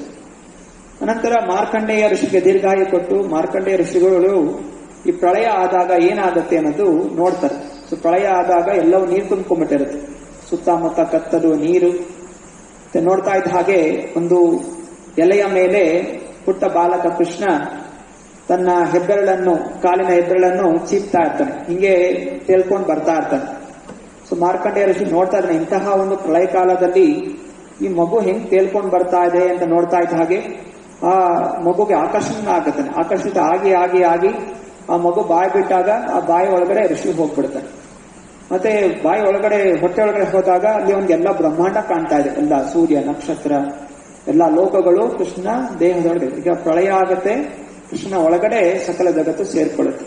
ಮತ್ತೆ ಯಾವಾಗ ಪ್ರಳಯ ಕಡಿಮೆ ಆಗುತ್ತೆ ಮತ್ತೆ ಪುನಃ ಮಾರ್ಕಂಡೇಯ ಋಷಿ ಆಚೆ ಬರ್ತಾರೆ. ಹೀಗೆ ಪ್ರಳಯದ ಸನ್ನಿವೇಶವನ್ನು ನೋಡಿದಂತಹ ವ್ಯಕ್ತಿ ಮಾರ್ಕಂಡೇಯ ಋಷಿಗಳು, ಅಷ್ಟು ದೀರ್ಘ ಆಯಸ್ಸು. ಸೊ ಅವರು ಬಂದಿದ್ದೀರಾ ಉಪದೇಶ ಮಾಡ್ಲಿಕ್ಕೆ ಅನ್ನೋದನ್ನು ಕೇಳ್ತಾ ಇದ್ದಾನೆ. ಅನಂತರ ಗೌತಮ ಋಷಿಯ ಹೆಸರನ್ನು ಹೇಳ್ತಾ ಇದ್ದಾರೆ. ಸೊ ಗೌತಮ ಋಷಿ ಅವರು ಕೂಡ ಸಪ್ತ ಋಷಿಗಳಲ್ಲಿ ಒಬ್ಬರು, ಹಾಗೂ ರಹುಗಣ ಅವರ ಪುತ್ರ ಗೌತಮ ಋಷಿಗಳು. ಗೌತಮ ಋಷಿ ಗೋದಾವರಿ ನದಿಗೆ ಸೃಷ್ಟಿಗೆ ಕಾರಣ. ಪಾರ್ವತಿ ದೇವಿ ಒಂದ್ ದಿವಸ ಯೋಚನೆ ಮಾಡ್ತಾ ಇರ್ತಾಳೆ, ನನಗೂ ಶಿವನಿಗೂ ಒಬ್ಬಂಟಿಯಾಗಿ ಬಿಡ್ಲಿಕ್ಕೆ ಈ ಗಂಗಾದೇವಿ ಬಿಡೋದೇ ಇಲ್ಲ, ಯಾವಾಗ್ಲೂ ಶಿವನ ತಲೆ ಮೇಲೆನೆ ಕೂತಿರ್ತಾಳೆ, ನಾವಿಬ್ರು ಒಟ್ಟಿಗೆ ಇರಬೇಕು ಅಂತ ಶಿವನಿಗೆ ಪಾರ್ವತಿ ದೇವಿ ಆಸೆ ಪಡ್ತಾಳೆ. ಆಗ ಹೋಗಿ ಗಣಪತಿಗೆ ಹೇಳ್ತಾಳೆ, ಹೇಗಾದ್ರೂ ಮಾಡಿ ಸ್ವಲ್ಪ ಗಂಗಳನ್ನು ಸ್ವಲ್ಪ ಸಮಯ ದೂರ ಹೋಗೋ ತರ ಏನಾದ್ರು ಉಪಾಯ ಮಾಡುವ. ಆ ಸಮಯದಲ್ಲಿ ಈ ಭೂಲೋಕದಲ್ಲಿ ತುಂಬಾ ಬರಗಾಲ ಬಂದಿರುತ್ತೆ, 16 ವರ್ಷ ಬರಗಾಲ ಇರುತ್ತೆ. ಅದೇ ಗೌತಮ ಋಷಿಗಳ ಆಶ್ರಮದಲ್ಲಿ ಮಾತ್ರ ಬರಗಾಲ ಇರೋದಿಲ್ಲ. ಯಾಕಂದ್ರೆ ಅವರ ತಪಸ್ಯಾ ಶಕ್ತಿ ಎಷ್ಟಿತ್ತು, ಅವರ ತಪಸ್ಯದಿಂದ ಅವರ ಆಶ್ರಮದಲ್ಲಿ ಮಾತ್ರ ಮಳೆ ಬೆಳೆ ಎಲ್ಲ ಹಣ್ಣು ಹಂಪಲು ಎಲ್ಲ ಬೆಳೀತಾ ಇರುತ್ತೆ. ಆದ್ರಿಂದ ಬೇರೆ ಬೇರೆ ಋಷಿಗಳು ಎಲ್ಲ ಗೌತಮ ಋಷಿಗಳ ಆಶ್ರಮದಲ್ಲಿ ಬಂದು ನೆಲೆಸಿರ್ತಾರೆ ಎಲ್ಲಾ ಋಷಿಗಳು. ಮತ್ತೆ ಗೌತಮ ಋಷಿ ಆ ಎಲ್ಲ ಋಷಿಗಳ ಸೇವೆ ಮಾಡ್ತಾ ಇರ್ತಾರೆ, ಬೋಧನೆ ಮಾಡಿಸ್ತಾ ಇರ್ತಾರೆ, ಎಲ್ಲ ಸೇವೆಗಳನ್ನು ಸಲ್ಲಿಸ್ತಾ ಇರ್ತಾರೆ. ಗಣಪತಿ ಏನ್ ಮಾಡ್ತಾನೆ, ಗಣಪತಿ ಒಂದು ಆಕಳು ರೂಪ ತಗೋತಾನೆ. ಆಕಳು ರೂಪ ತಗೊಂಡ್ಬಂದ್ಬಿಟ್ಟು ಗೌತಮ ಋಷಿಗಳ ಆಶ್ರಮಕ್ಕೆ ಹೋಗಿ ಅಲ್ಲಿ ಎಲ್ಲ ತರಕಾರಿಗಳು ಬೇರೆ ಬೇರೆ ಗಿಡಗಳನ್ನ ತಿನ್ನಕ್ ಶುರು ಮಾಡ್ತಾರೆ. ಮತ್ತೆ ಗೌತಮ ಋಷಿ ಸುಮ್ಮನೆ ಹಿಂಗೆ ಚೂ ಅಂತ ಓಡಿಸ್ಲಿಕ್ಕೆ ಬರ್ತಾರೆ. ಓಡ್ಸಕ್ ಬಂದ ತಕ್ಷಣ ಅದು ಸತ್ತೋಗ್ಬಿಡುತ್ತೆ. ನಾಟಕ ಮಾಡ್ತಾನೆ ಗಣಪತಿ, ಅವನೇನು ಮಾಡಿಲ್ಲ, ಮುಟ್ಟಿಲ್ಲ, ಏನಿಲ್ಲ, ಹಿಂಗೆ ಚೂ ಅಂದ ತಕ್ಷಣ ಅವನು ಸತ್ತೋತರ ನಾಟಕ ಆಡ್ತಾನೆ. ಮತ್ತೆ ಎಲ್ಲಾ ಋಷಿಗಳು, ಓ ಗೌತಮ ಋಷಿ ಗೋ ಹತ್ಯೆ ಮಾಡಿದ್ದಾರೆ, ಅದರಿಂದ ನಾವು ಈ ಆಶ್ರಮದಲ್ಲಿ ಇರೋದಿಲ್ಲ ಅಂತ ಎಲ್ಲ ಹೊರಟೋಗ್ತಾರೆ. ಗೌತಮ ಋಷಿ ದಯವಿಟ್ಟು ಒಳ್ಳೆ ಸೇವೆ ಅವಕಾಶ ಸಿಗ್ತಾ ಇತ್ತು, ಎಲ್ಲ ನೀವೆಲ್ಲ ಭಕ್ತಾದಿಗಳ ಸೇವೆ ಅಂತ ಅವಕಾಶ ನಮಗೆ ಕೊಟ್ಟಿದ್ರಿ. ಅವರು ಸ್ವತಃ ದೊಡ್ಡ ಋಷಿಗಳಾಗಿದ್ರು ಕೂಡ ಬೇರೆ ಋಷಿಗಳ ಸೇವೆ ಅನ್ನೋದು ಮಾಡ್ತಾ ಇದ್ರು, ದಯವಿಟ್ಟು ಹೋಗ್ಬೇಡಿ, ಹೇಗಾದ್ರೂ ಈ ಪಾಪದಿಂದ ಮುಕ್ತಿ ಆಗ್ಲಿಕ್ಕೆ ಏನಾದ್ರು ಮಾರ್ಗ ತೋರಿಸಿ ಅಂತ ಕೇಳ್ಕೊತಾರೆ. ಆಗ ಹೇಳ್ತಾರೆ, ಈ ಗೋಹತ್ಯೆ ಪಾಪ ಹೋಗ್ಬೇಕು ಅಂತ ಹೇಳಿದ್ರೆ ಗಂಗಾದೇವಿ ಬಂದ್ರೇನೆ ಈ ದೋಷ ಪರಿಹಾರ ಆಗೋದು ಅಂತ. ತುರಂತವಾಗಿ ಗೌತಮ ಋಷಿಗಳು ಶಿವನಿಗೆ ತಪಸ್ಸೆ ಮಾಡ್ತಾರೆ. ಶಿವನಿಗೆ ತಪಸ್ಸೆ ಮಾಡಿ ಶಿವನನ್ನು ಮೆಚ್ಚಿಸಿ ಗಂಗಾದೇವಿ ಬೇಕು ಅಂತ ಹೇಳಿದಾಗ ಆ ಗಂಗಾದೇವಿ ಹರ್ಕೊಂಡು ಗೌತಮ ಋಷಿಗಳ ಆಶ್ರಮಕ್ಕೆ ಬರ್ತಾರೆ. ಸೊ ಆ ಗಂಗಾದೇವಿನೇ ಇಲ್ಲಿ ಗೌತಮ ಋಷಿಗಳ ಕೃಪೆಯಿಂದ ಬಂದಿರೋ ಕಾರಣ ಅವಳು ಗೋದಾವರಿ ಎಂದು ಪ್ರಖ್ಯಾತಿಯಾದ. ಹೀಗೆ ಒಂದು ಲೀಲೆ ಗೌತಮ ಋಷಿಗಳ ಇದು. ಅಂತ ಗೌತಮ ಋಷಿಗಳ ಹೆಂಡತಿ ಅಹಲ್ಯ, ಅವಳು ಕೂಡ ತುಂಬಾ ತೇಜಸ್ಸಿರುವಂತಹ ಸ್ತ್ರೀ, ತುಂಬಾ ಸುಂದರವಾಗಿದ್ಲು.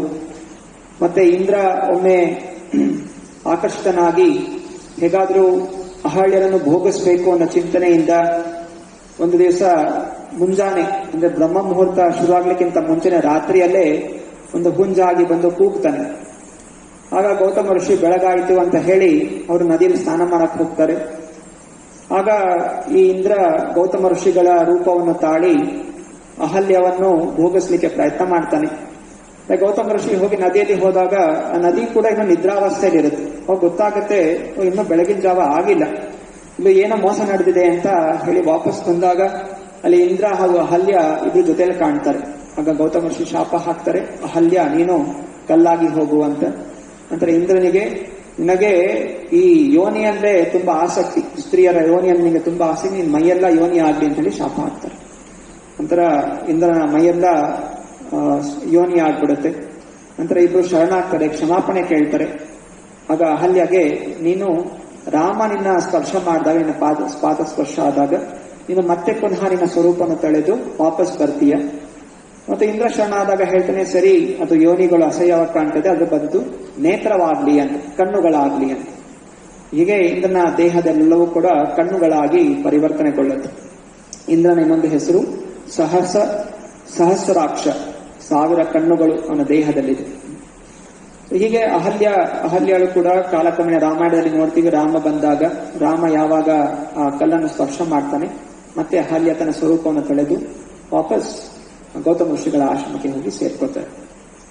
ಅನಂತರ ಚಿತ್ರಕೇತು ಹೇಳ್ತಾನೆ, ನೀವು ವಶಿಷ್ಠರೇ. ಸೊ ವಶಿಷ್ಠ ಮುನಿಗಳು, ಇವರು ಬ್ರಹ್ಮನ ಮಾನಸ ಪುತ್ರರು, ಇವರು ಬ್ರಹ್ಮರ್ಷಿಗಳು. ಸೊ ನಾನಾ ಋಷಿಗಳಿದೆ. ಒಂದು ನಮ್ಮ ಲೋಕದಲ್ಲಿರುವಂತಹ ಭೂಲೋಕದ ಋಷಿಗಳು, ಇದರ ಮೇಲೆ ದೇವಲೋಕದ ಋಷಿಗಳು, ಇಲ್ಲಿ ದೇವರ್ಷಿಗಳು, ಅದಕ್ಕಿಂತ ಶಕ್ತಿಶಾಲಿ ಆಗಿರುವಂತಹ ಬ್ರಹ್ಮರ್ಷಿಗಳು. ಅಂದ್ರೆ ಬ್ರಹ್ಮನಷ್ಟೇ ಶಕ್ತಿ, ಅವ್ರಿಗೂ ಅನೇಕ ಬ್ರಹ್ಮಾಂಡಗಳನ್ನು ಸೃಷ್ಟಿ ಮಾಡಬಹುದು, ಅಷ್ಟು ಶಕ್ತಿ ಇರ್ತದೆ ಬ್ರಹ್ಮರ್ಷಿಗಳು. ಸೊ ವಶಿಷ್ಠ ಮುನಿಗಳು ಅವರೊಬ್ರು, ಅವರ ಹೆಂಡತಿ ಅರುಂಧತಿ. ಸಾಮಾನ್ಯವಾಗಿ ವಿವಾಹ ಆದಾಗ ಗಂಡ ಹೆಂಡತಿ ಇಬ್ಬರು ಹೋಗಿ ಆ ನಕ್ಷತ್ರಗಳನ್ನು ನೋಡ್ತಾರೆ. ಸಪ್ತ ಋಷಿಗಳು ಮತ್ತೆ ಅಲ್ಲಿ ಅರುಂಧತಿ ಒಂದು ನಕ್ಷತ್ರಗಳಾಗಿದ್ದಾಳೆ. ಅವರಿಬ್ಬರನ್ನು ನೋಡೋದ್ರಿಂದ ಆ ದಾಂಪತ್ಯ ಜೀವನ ತುಂಬಾ ಜಾಸ್ತಿ ವರ್ಷಗಳು ಜೊತೆಗಿರ್ತಾರೆ ಅನ್ನುವಂತಹ ಒಂದು ಪದ್ಧತಿ ಇದೆ. ಸೊ ಹೀಗೆ ವಶಿಷ್ಠ ಮುನಿಗಳು. ಅನಂತರ ವಶಿಷ್ಠ ಮುನಿಗಳ ಲೀಲೆಗಳಲ್ಲಿ ನೋಡ್ತೀವಿ, ಅವರ ಹತ್ರ ಒಂದು ಕಾಮಧೇನು ಅಂತ ಆಕಳಿತ್ತು. ಅನಂತರ ವಿಶ್ವಾಮಿತ್ರ ಋಷಿ ಯಾವಾಗ ಕಾಮಧೇನುವನ್ನ ಅಪಹರಿಸಲಿಕ್ಕೆ ಪ್ರಯತ್ನ ಮಾಡ್ತಾನೆ, ಆಗ ಕಾಮಧೇನು ಕೃಪೆಯಿಂದ ವಿಶ್ವಾಮಿತ್ರ ಅವನ ಸೈನ್ಯ ಎಲ್ಲ ಸೋತೋಗುತ್ತೆ. ಹೀಗೆ ವಶಿಷ್ಠ ಮುನಿಗಳು ಅವರು ಸರಸ್ವತಿ ನದಿಯ ತೀರದಲ್ಲಿ ಇರ್ತಾ ಇದ್ರು, ಹಾಗೂ ವೇದಗಳ ಜ್ಞಾನವನ್ನು ಪ್ರಚಾರ ಮಾಡ್ತಾ ಇದ್ರು. ಇಷ್ಟೇ ಅವರು ಶಕ್ತಿಶಾಲಿ ಆಗಿದ್ರು ಕೂಡ ಅವರು ಯಾವತ್ತೂ ಅಹಂಕೃತರಾಗ್ತಾ ಇರಲಿಲ್ಲ. ಯಾವಾಗಲೂ ನಮ್ರ ಭಾವನೆಯಿಂದ ಅವರು ಭಗವಂತನ ಪ್ರಚಾರ ಅನ್ನೋದು ಮಾಡ್ತಾ ಇದ್ರು. ಅನಂತರ ಚಿತ್ರಕಥೆ ಕೇಳ್ತಾನೆ, ಕಪಿಲ ಮುನಿ ಕರ್ದಮ ಮುನಿ ಹಾಗೂ ದೇವತಿಯ ಪುತ್ರ. ಕರ್ದಮ ಮುನಿ ಹಾಗೂ ದೇವಹೂತಿ ಇಬ್ಬರು ವಿಷ್ಣುವಿನ ಆರಾಧನೆ ಮಾಡಿ, ನೀನೇ ನಮ್ಮ ಪುತ್ರನಾಗಿ ಅವತರಿಸಬೇಕು ಅಂತ ಪ್ರಾರ್ಥನೆ ಮಾಡ್ಕೊಂಡಿರೋ ಕಾರಣ ಸ್ವಯಂ ಭಗವಂತನ ಅವತಾರ ಕಪಿಲ ಮುನಿಗಳು ಸಾಂಖ್ಯ ಯೋಗದ ಪ್ರಚಾರ ಅನ್ನೋದು ಮಾಡ್ತಾರೆ. ಸೊ ಈ ಜಗತ್ತಿನ ಮೂಲ ವಸ್ತುಗಳು, 24 ಮೂಲ ವಸ್ತುಗಳು ಹೇಗೆ ಮಿಶ್ರಣ ಆಗಿ ನಾನಾ ಲೋಕಗಳು, ನಾನಾ ಗುಣಗಳು, ನಾನಾ ಜೀವಿಗಳು ಹೇಗೆಲ್ಲ ಸೃಷ್ಟಿ ಆಗುತ್ತೆ ಅನ್ನೋದು ವಿವರಿಸ್ತಾರೆ.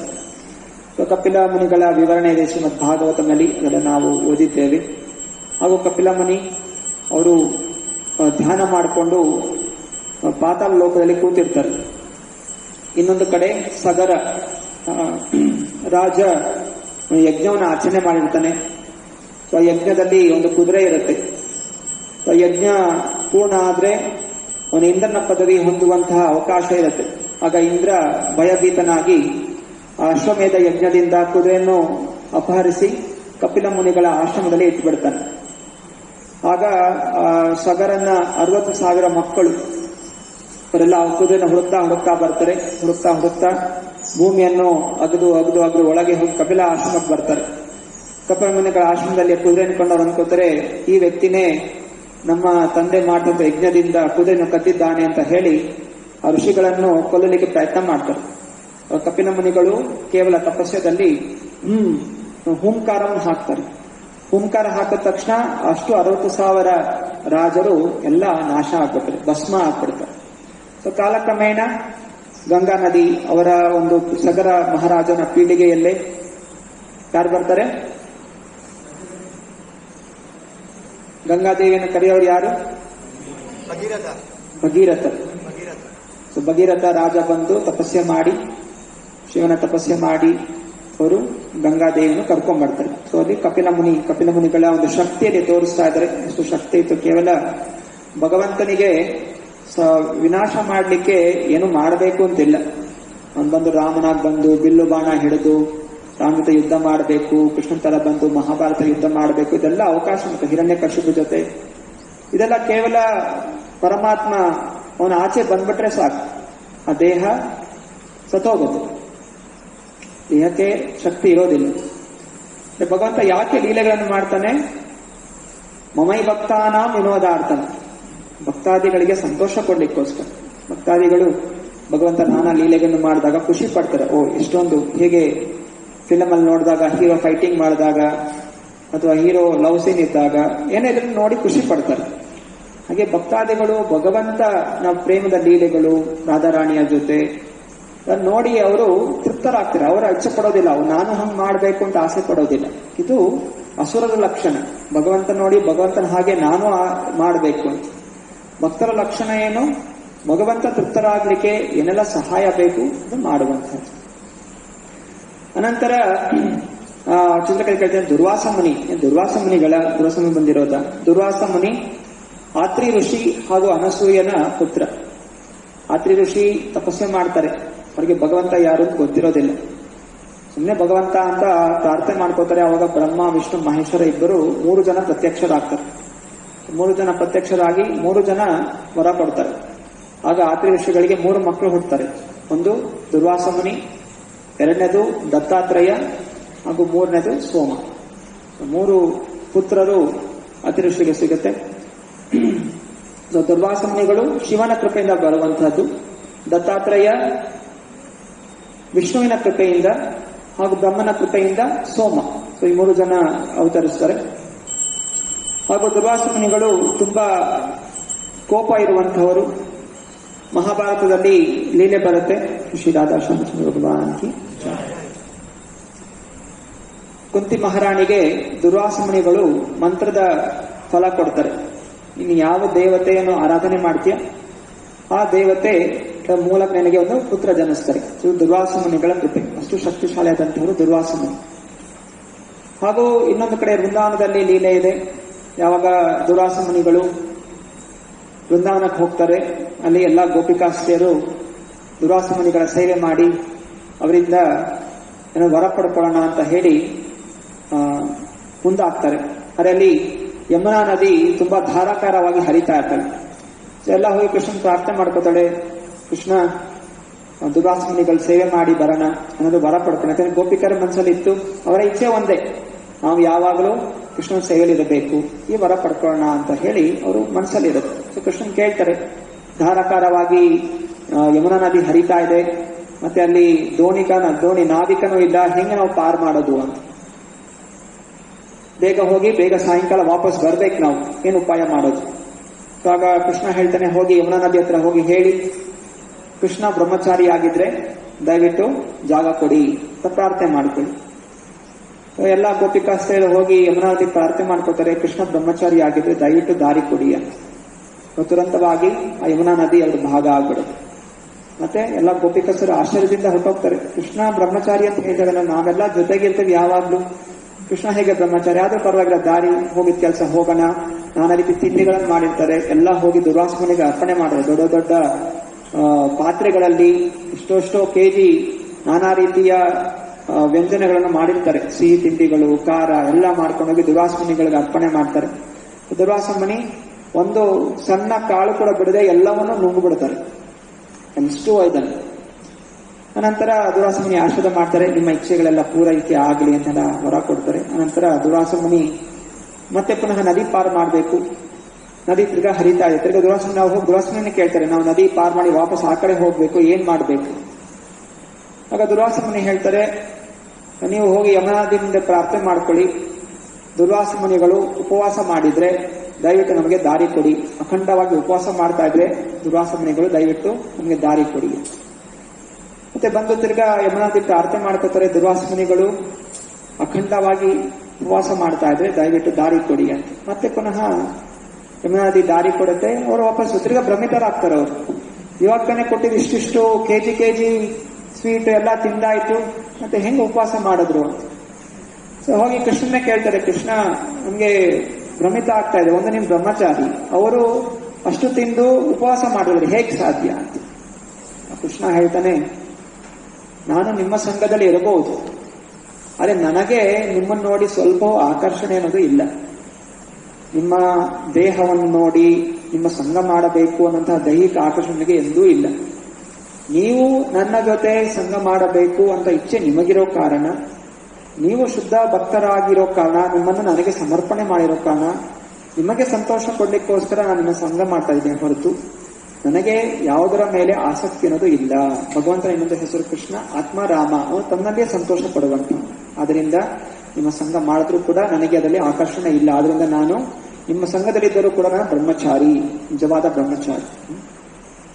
ಮತ್ತೆ ದುರ್ವಾಸ ಮುನಿಗಳು ಅವರು ಕೂಡ ತಮ್ಮ ಇಂದ್ರಿಯಗಳ ಮೇಲೆ ಎಷ್ಟು ವಶಪಡಿಸ್ಕೊಂಡಿದ್ದಾರೆ. ಅವರಿಗೆ ತಿನ್ನಬೇಕು, ಹಸಿವು ಅನ್ನೋದು ಇಲ್ಲ. ಅವರಿಗೆ ಹಸಿವು ಅನ್ನೋದೇ ಇಲ್ಲ. ಅವರು ಊಟ ಮಾಡ್ದೇನೆ ಹಾಗೆ ಇರ್ತಾರೆ. ಅದೇ ನೀವು ಹೋಗಿ ಅವರಿಗೆ ತಿಂಡಿ ತಿನ್ನಿ ಅಂತ ಅರ್ಪಣೆ ಮಾಡಿರೋ ಕಾರಣ, ನಿಮ್ಮ ಸೇವೆ ಸ್ವೀಕಾರ ಮಾಡಬೇಕನ್ನೋ ಉದ್ದೇಶದಿಂದ ಅವರು ಆಹಾರ ಸ್ವೀಕಾರ ಮಾಡದೆ ಹೊರತು ನಿಮ್ಮ ತಿಂಡಿ ನೋಡಿ ಜಲ ಸುರಿಸ್ಕೊಂಡು ನಮಗೆ ಏನಾದ್ರು ಸಿಹಿ ತಿಂಡಿ ವಾಸನೆ ಬಂದಾಗ ಬಾಯಲ್ಲಿ ಜಲ ಸುರಿಯಕ್ಕೆ ಶುರು ಆಗುತ್ತೆ. ನಮ್ಮ ಇಂದ್ರಿಯಗಳ ಹತೋಟಿ ಇಲ್ಲ. ಅದು ದೇಹ ಹಾಗೆ ಸುಮ್ಮನೆ ಸುವಾಸನೆ ಕೇಳಿದ ತಕ್ಷಣ, ಸುವಾಸನೆ ಇಲ್ಲ, ಶಬ್ದ ಕೇಳಿದ ತಕ್ಷಣ, ಇವತ್ತು ಸಂಡೇ ಫೀಸ್ಟ್ ಅಲ್ಲಿ ಗೋಬಿ ಮಂಚೂರಿ ಇದೆ ಅಥವಾ ಇನ್ನು ಫ್ರೈಡ್ ರೈಸ್ ಇದೆ ಅಂತ ಹೇಳಿದ ತಕ್ಷಣ ಮನಸ್ಸು ತುರಂತವಾಗಿ ಯಾವ ಕ್ಲಾಸ್ ಮುಗಿದು ಹೋಗಿ ಪ್ರಸಾದ ಕೊಡ್ತಾರೆ ಅಂತ ಯೋಚನೆ ಆಗುತ್ತೆ. ಆದರೆ ಅಲ್ಲಿ ಹೋಗಿ ಸಿಗೋದೇನೆ ಏನಿವತ್ತು ಬಿಸಿಬೇಳೆ ಬಾಕಿ. ಆದರೆ ದುರ್ವಾಸ ಮುನಿಗಳಿಗೆ ಅಷ್ಟು ವ್ಯಂಜನಗಳು ನೋಡಿದ್ರು ಕೂಡ ಅವರಿಗೆ ಸ್ವಲ್ಪ ಅದರ ಮೇಲೆ ಆಕರ್ಷಣೆ ಇಲ್ಲ. ಕೇವಲ ಸೇವೆ ಸ್ವೀಕಾರ ಮಾಡುವಂತಹ ತಪಸ್ವಿಗಳು, ಇಂದ್ರಿಯವನ್ನು ವಶಪಡಿಸಿಕೊಳ್ಳುವಂತಹ ಗೋಸ್ವಾಮಿಗಳು ದುರ್ವಾಸನ. ಅನಂತರ ಹೇಳ್ತಾ ಇದ್ದಾರೆ ಯಜ್ಞವಲ್ಕ್ಯ ಇವರು ಕೂಡ ಮಹಾ ಋಷಿಗಳು.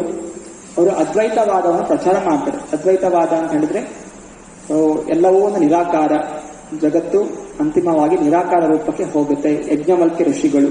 ಸೊ ಅವರ ಮುಖಾಂತರವೇ ಉಪನಿಷತ್ತುಗಳು ಕೂಡ ಬೋಧನೆಯನ್ನು ಮಾಡಿದ್ರು. ಅನಂತರ ಕೇಳಿದ್ರು ಜಾತುಕರ್ಣ. ನೀವು ಜಾತುಕರ್ಣ ವೇದವ್ಯಾಸರ ಗುರು. ವೇದವ್ಯಾಸರು ಜಾತುಕರ್ಣರಿಂದ ವೇದಗಳನ್ನು ಸ್ವೀಕಾರ ಮಾಡ್ತಾರೆ. ವೇದಗಳನ್ನು ಸ್ವೀಕಾರ ಮಾಡಿ ಅವರು ಲಿಪಿದೀಪದಲ್ಲಿ ಕೊಡ್ತಾರೆ. ವೇದವ್ಯಾಸರು ರಚನೆ ಮಾಡಬೇಕು. ಸ್ವಯಂ ಭಗವಂತ ವೇದವ್ಯಾಸ ಶಕ್ತ್ಯಾವೇಶ ಅವತಾರ. ಆದರೂ ಅವರು ಗುರು ಪರಂಪರೆಯ ಸ್ಥಾಪನೆ ಎಂದು ಮಾಡ್ತಾರೆ. ಯಾವತ್ತೂ ಭಗವಂತ ಅವತರಿಸಿದಾಗ ಕೃಷ್ಣನಾಗಿ ಅವತರಿಸಬೇಕಾದ್ರೂ ಸಾಂದೀಪನಿ ಮುನಿಗಳ ಹತ್ರ ಹೋಗ್ತಾರೆ.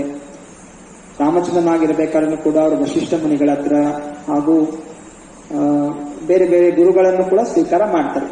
ಹೇಳ್ತಾ ಇರುವಂಥದ್ದು, ನಾವು ಎಷ್ಟೇ ಶ್ರೇಷ್ಠವಾದಂತಹ ಜಾತಿಯಲ್ಲಿ ಹುಟ್ಟಿರಲಿ, ಏನೇ ಆಗಿರಲಿ, ಹಣ ಇರಲಿ, ಬುದ್ಧಿವಂತಿಕೆಯಲ್ಲಿ ಭೌತಿಕ ಬುದ್ಧಿವಂತಿಕೆ ಇರಲಿ, ಆಧ್ಯಾತ್ಮಿಕ ಮಾರ್ಗದಲ್ಲಿ ಮುಂದುವರಿಬೇಕು ಅಂದ್ರೆ ನಮಗೆ ಗುರುಗಳು, ಆಧ್ಯಾತ್ಮಿಕ ಗುರುಗಳು ನಮಗೆ ಬೇಕು. ಹೀಗೆ ವೇದವ್ಯಾಸರ ಗುರು ಜಾತುಕರ್ಮ.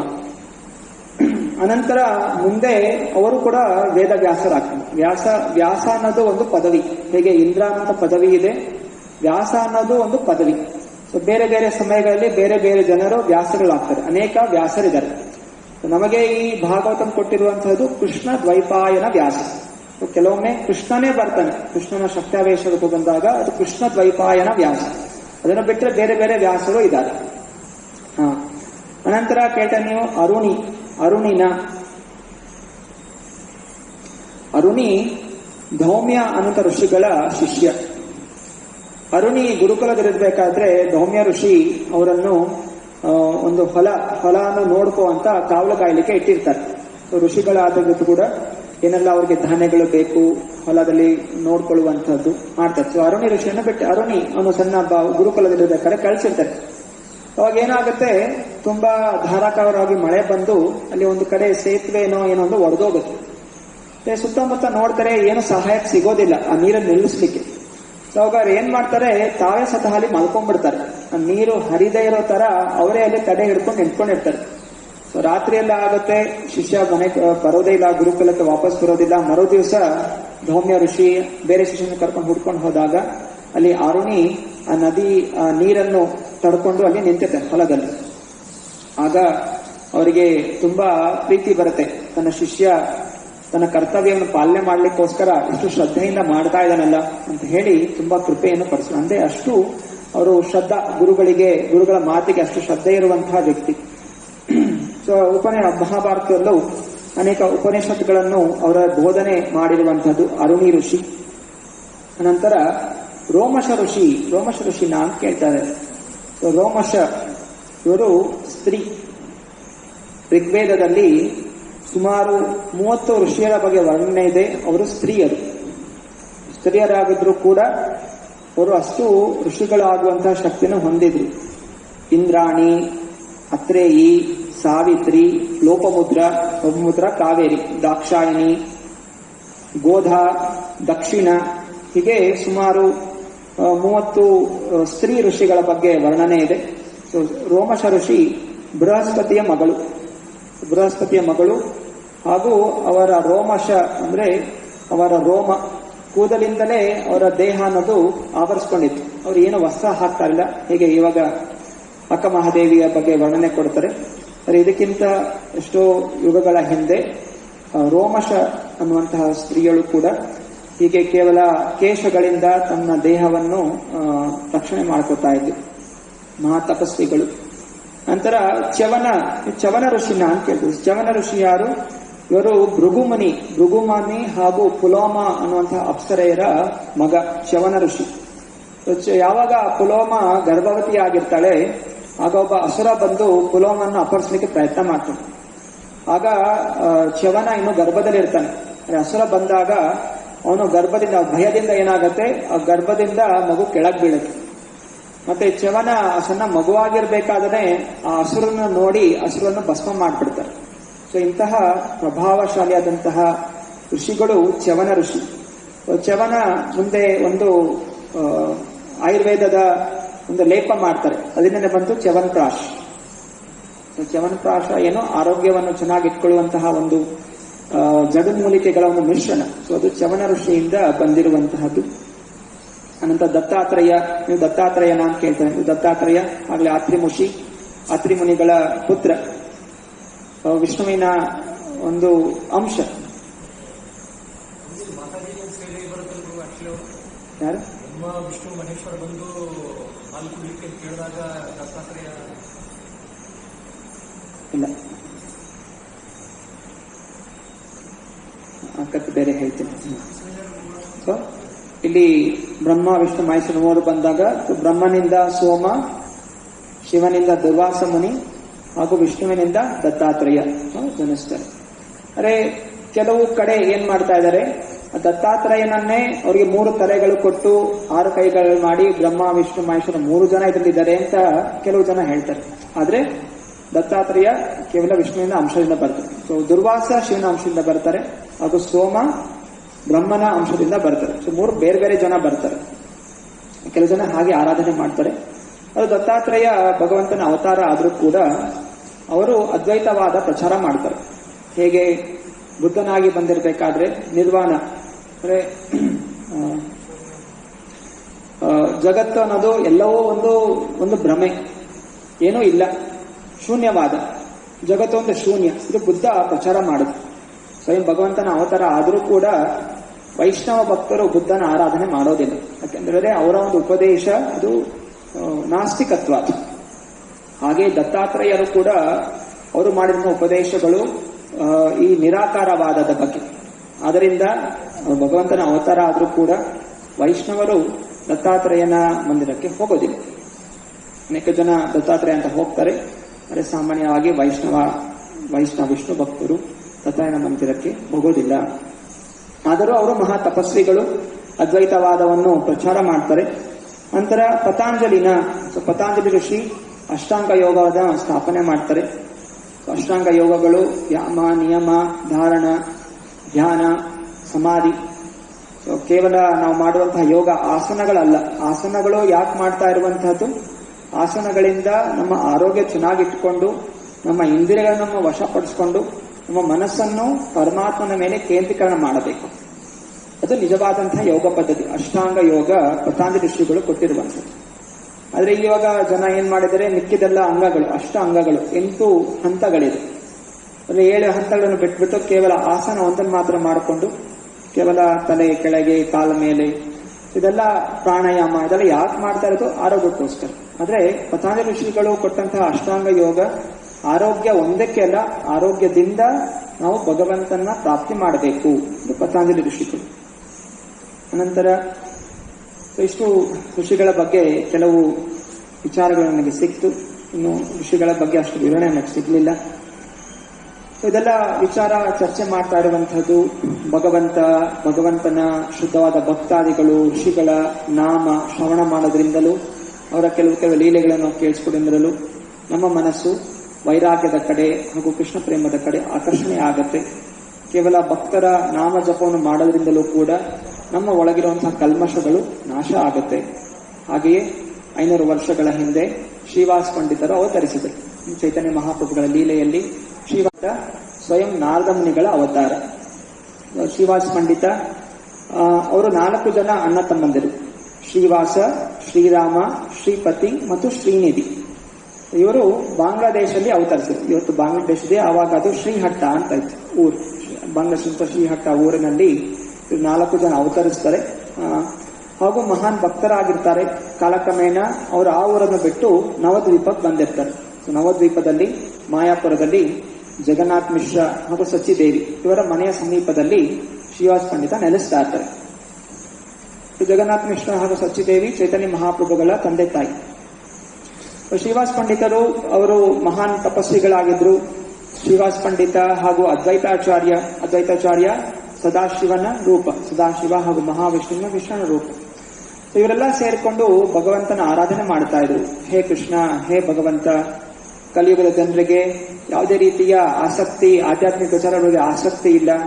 ಇವರನ್ನು ಬದಲಾಯಿಸಬೇಕು ಅಂತ ಹೇಳಿದ್ರೆ ನೀನೇ ಅವತರಿಸಬೇಕು. ದಯವಿಟ್ಟು ಈ ಕಲಿಯುಗದ ಜನರ ಉದ್ಧಾರ ಮಾಡ್ಲಿಕ್ಕೋಸ್ಕರ ನೀನು ಅವತರಿಸು ಅಂತ ಅದ್ವೈತಾಚಾರ್ಯ, ಶ್ರೀವಾಸ ಪಂಡಿತ ಎಲ್ಲ ಅಖಂಡವಾಗಿ ತಪಸ್ಯವನ್ನು ಆಚರಣೆ ಮಾಡ್ತಾ ಇದ್ರು. ಅವರ ಪ್ರಾರ್ಥನೆಯಿಂದ ಭಗವಂತ ಚೈತನ್ಯ ಮಹಾಪ್ರಭುಗಳಾಗಿ ಅವತರಿಸ್ತಾರೆ. ಭಗವಂತ ಎಲ್ಲಿ ಹೇಳ್ತಾನೆ, ಎತ್ತರ ಗಾಯಂತಿ ಮದ್ಭಕ್ತ, ಎಲ್ಲಿ ಭಕ್ತಾದಿಗಳು ಸೇರಿ ನನ್ನ ಸ್ಮರಣೆ ಮಾಡ್ತಾರೆ ನಾನು ಅಲ್ಲಿರ್ತೀನಿ. ಅಂದ್ರೆ ಇಂತಹ ಶುದ್ಧ ಭಕ್ತಾದಿಗಳು ಪ್ರಾರ್ಥನೆ ಮಾಡಿರೋ ಕಾರಣ ಚೈತನ್ಯ ಮಹಾಪ್ರಭುಗಳು ಅವತರಿಸಿ ಎಲ್ಲರಿಗೂ ಕೃಷ್ಣ ಪ್ರೇಮದ ಪ್ರಚಾರವನ್ನು ನೀಡಿದ್ರು. ಶ್ರೀವಾಸ ಪಂಡಿತರ ಯಾವಾಗಲೂ ಜಗನ್ನಾಥ್ ಮಿಶ್ರಾ ಹಾಗೂ ಸಚಿಮಾತಾ ಅವರಿಗೆ ತುಂಬಾ ಸ್ನೇಹಿತರಾಗಿರ್ತಾರೆ. ಶ್ರೀವಾಸ ಪಂಡಿತರ ಹೆಂಡತಿ ಮಾಲಿನಿ ದೇವಿ, ಅವರು ಕೂಡ ಸಚಿಮಾತೆ ಜೊತೆ ಹೋಗಿ ತುಂಬಾ ಪ್ರೀತಿಯಿಂದ ಅವರ ಸಂಬಂಧಗಳಿರುತ್ತೆ. ಯಾವಾಗ ನಿಮಾಯಿ ಜನಿಸಿರ್ತಾನೆ ತುಂಬಾ ಪ್ರೀತಿಯಿಂದ ಮಾಲಿನಿ ದೇವಿ ಕೂಡ ತನ್ನ ಮಗುವಾಗೆ ಅವರ ಪಾಲನೆಯನ್ನು ಮಾಡ್ತಾ ಇರ್ತಾರೆ.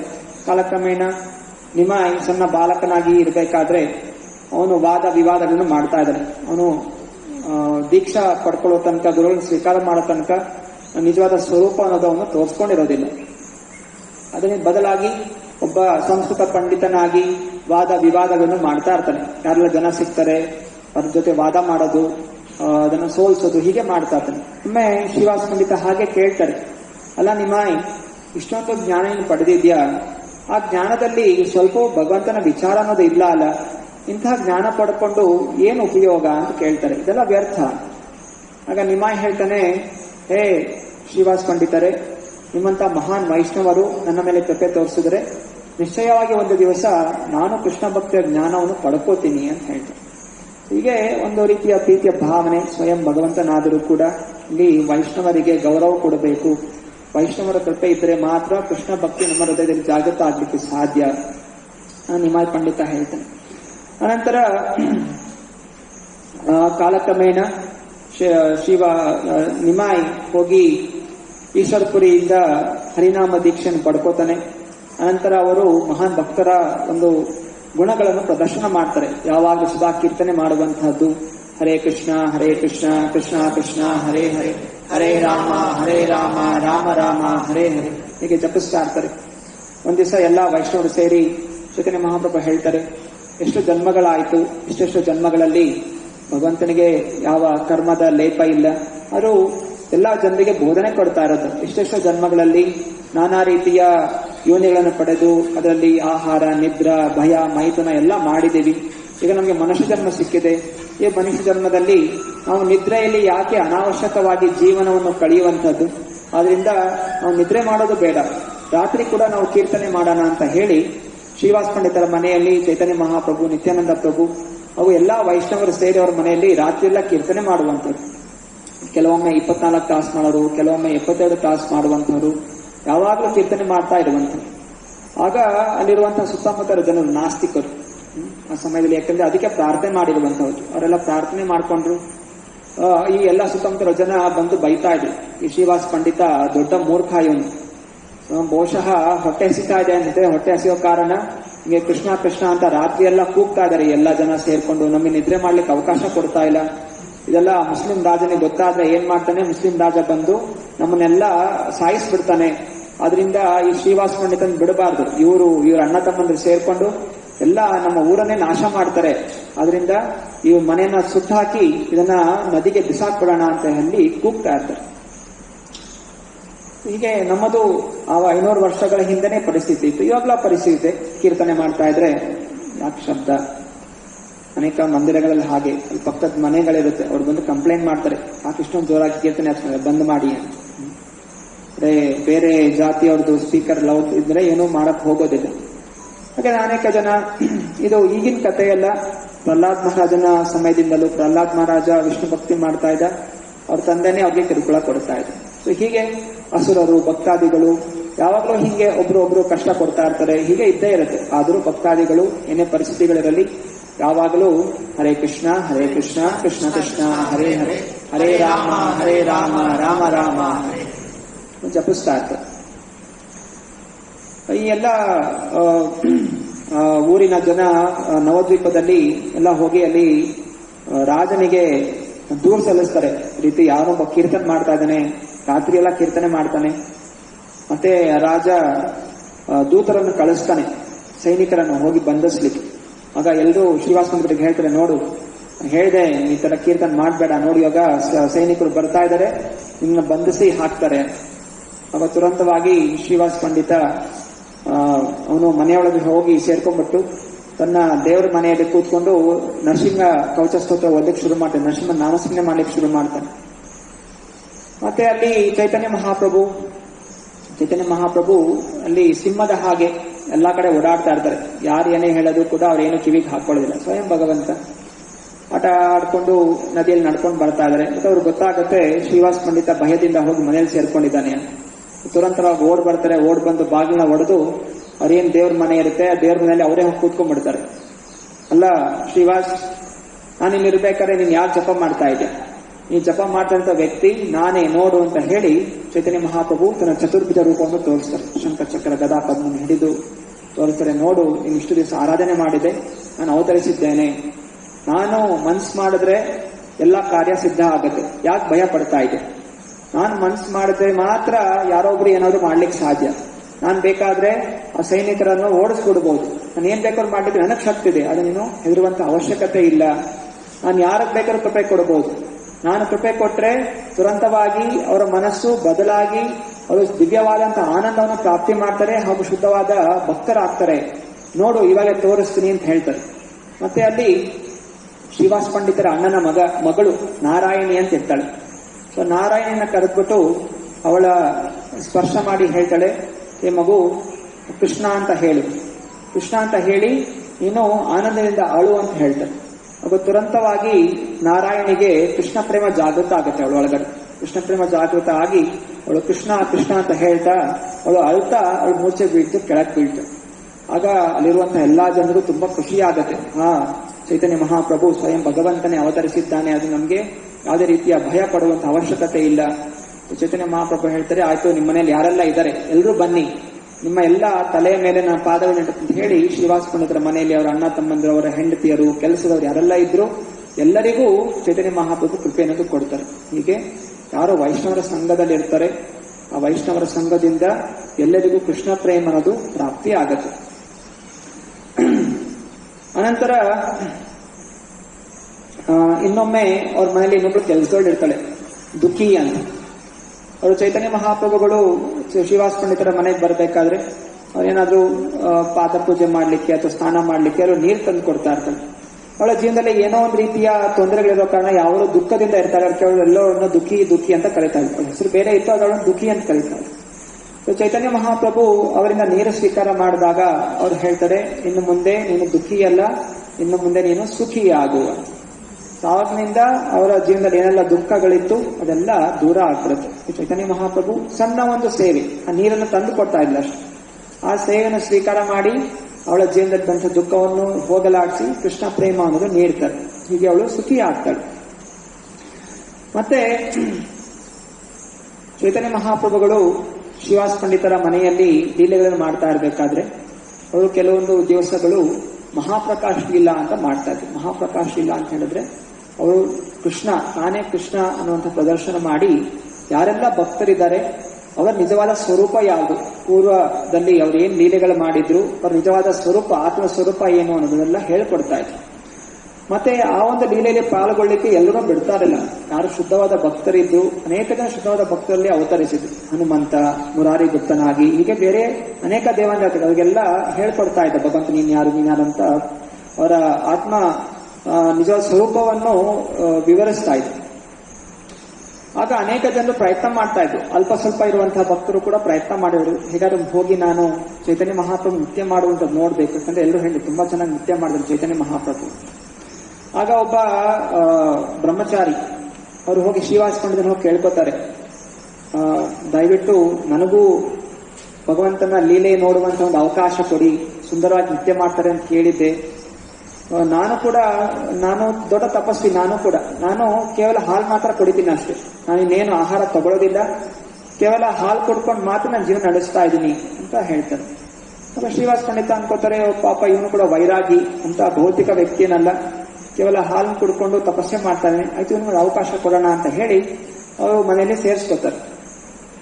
ಯಾವಾಗ ಚೈತನ್ಯ ಮಹಾಪ್ರಭು ತಮ್ಮ ದಿವ್ಯವಾದಂತಹ ನೃತ್ಯವನ್ನು ಮಾಡ್ಲಿಕ್ಕೆ ಶುರು ಮಾಡ್ತಾರೆ, ಅವರು ಸ್ವಲ್ಪ ತಾದ್ಮೇಲೆ ಹೇಳ್ತಾರೆ, ನನ್ಗೆ ಯಾವತ್ತೋ ಇತ್ತು ಆನಂದ ಬರ್ತಾ ಇಲ್ಲ, ಈ ಮನೆಯಲ್ಲಿ ಯಾರೋ ವ್ಯಕ್ತಿ ಇರಬಾರ್ದಿರೋಂಥ ವ್ಯಕ್ತಿ ಇಲ್ಲಿದ್ದಾನೆ, ಅದಕ್ಕೆ ನಂಗೆ ಇವತ್ತು ಆನಂದ ಸಿಗ್ತಾ ಇಲ್ಲ ಅಂತ. ಶ್ರೀವಾಸ ಪಂಡಿತ ಯೋಚನೆ ಮಾಡ್ತಾರೆ ಮತ್ತೆ ಹೇಳ್ತಾರೆ, ಒಬ್ಬ ಬ್ರಹ್ಮಚಾರಿ ಇದ್ದಾನೆ, ಆದ್ರೆ ಅವನು ಅಂತಹ ಕರ್ಮಿ ಏನಲ್ಲ, ಅವನು ವೈರಾಗಿ, ಅವನು ಕೇವಲ ಹಾಲು ಕುಡಿತಾನಷ್ಟೇ, ಅವನು ಮಾತ್ರ ಇಲ್ಲಿ ಒಬ್ಬ ಉಪಸ್ಥಿತನಿದ್ದಾನೆ.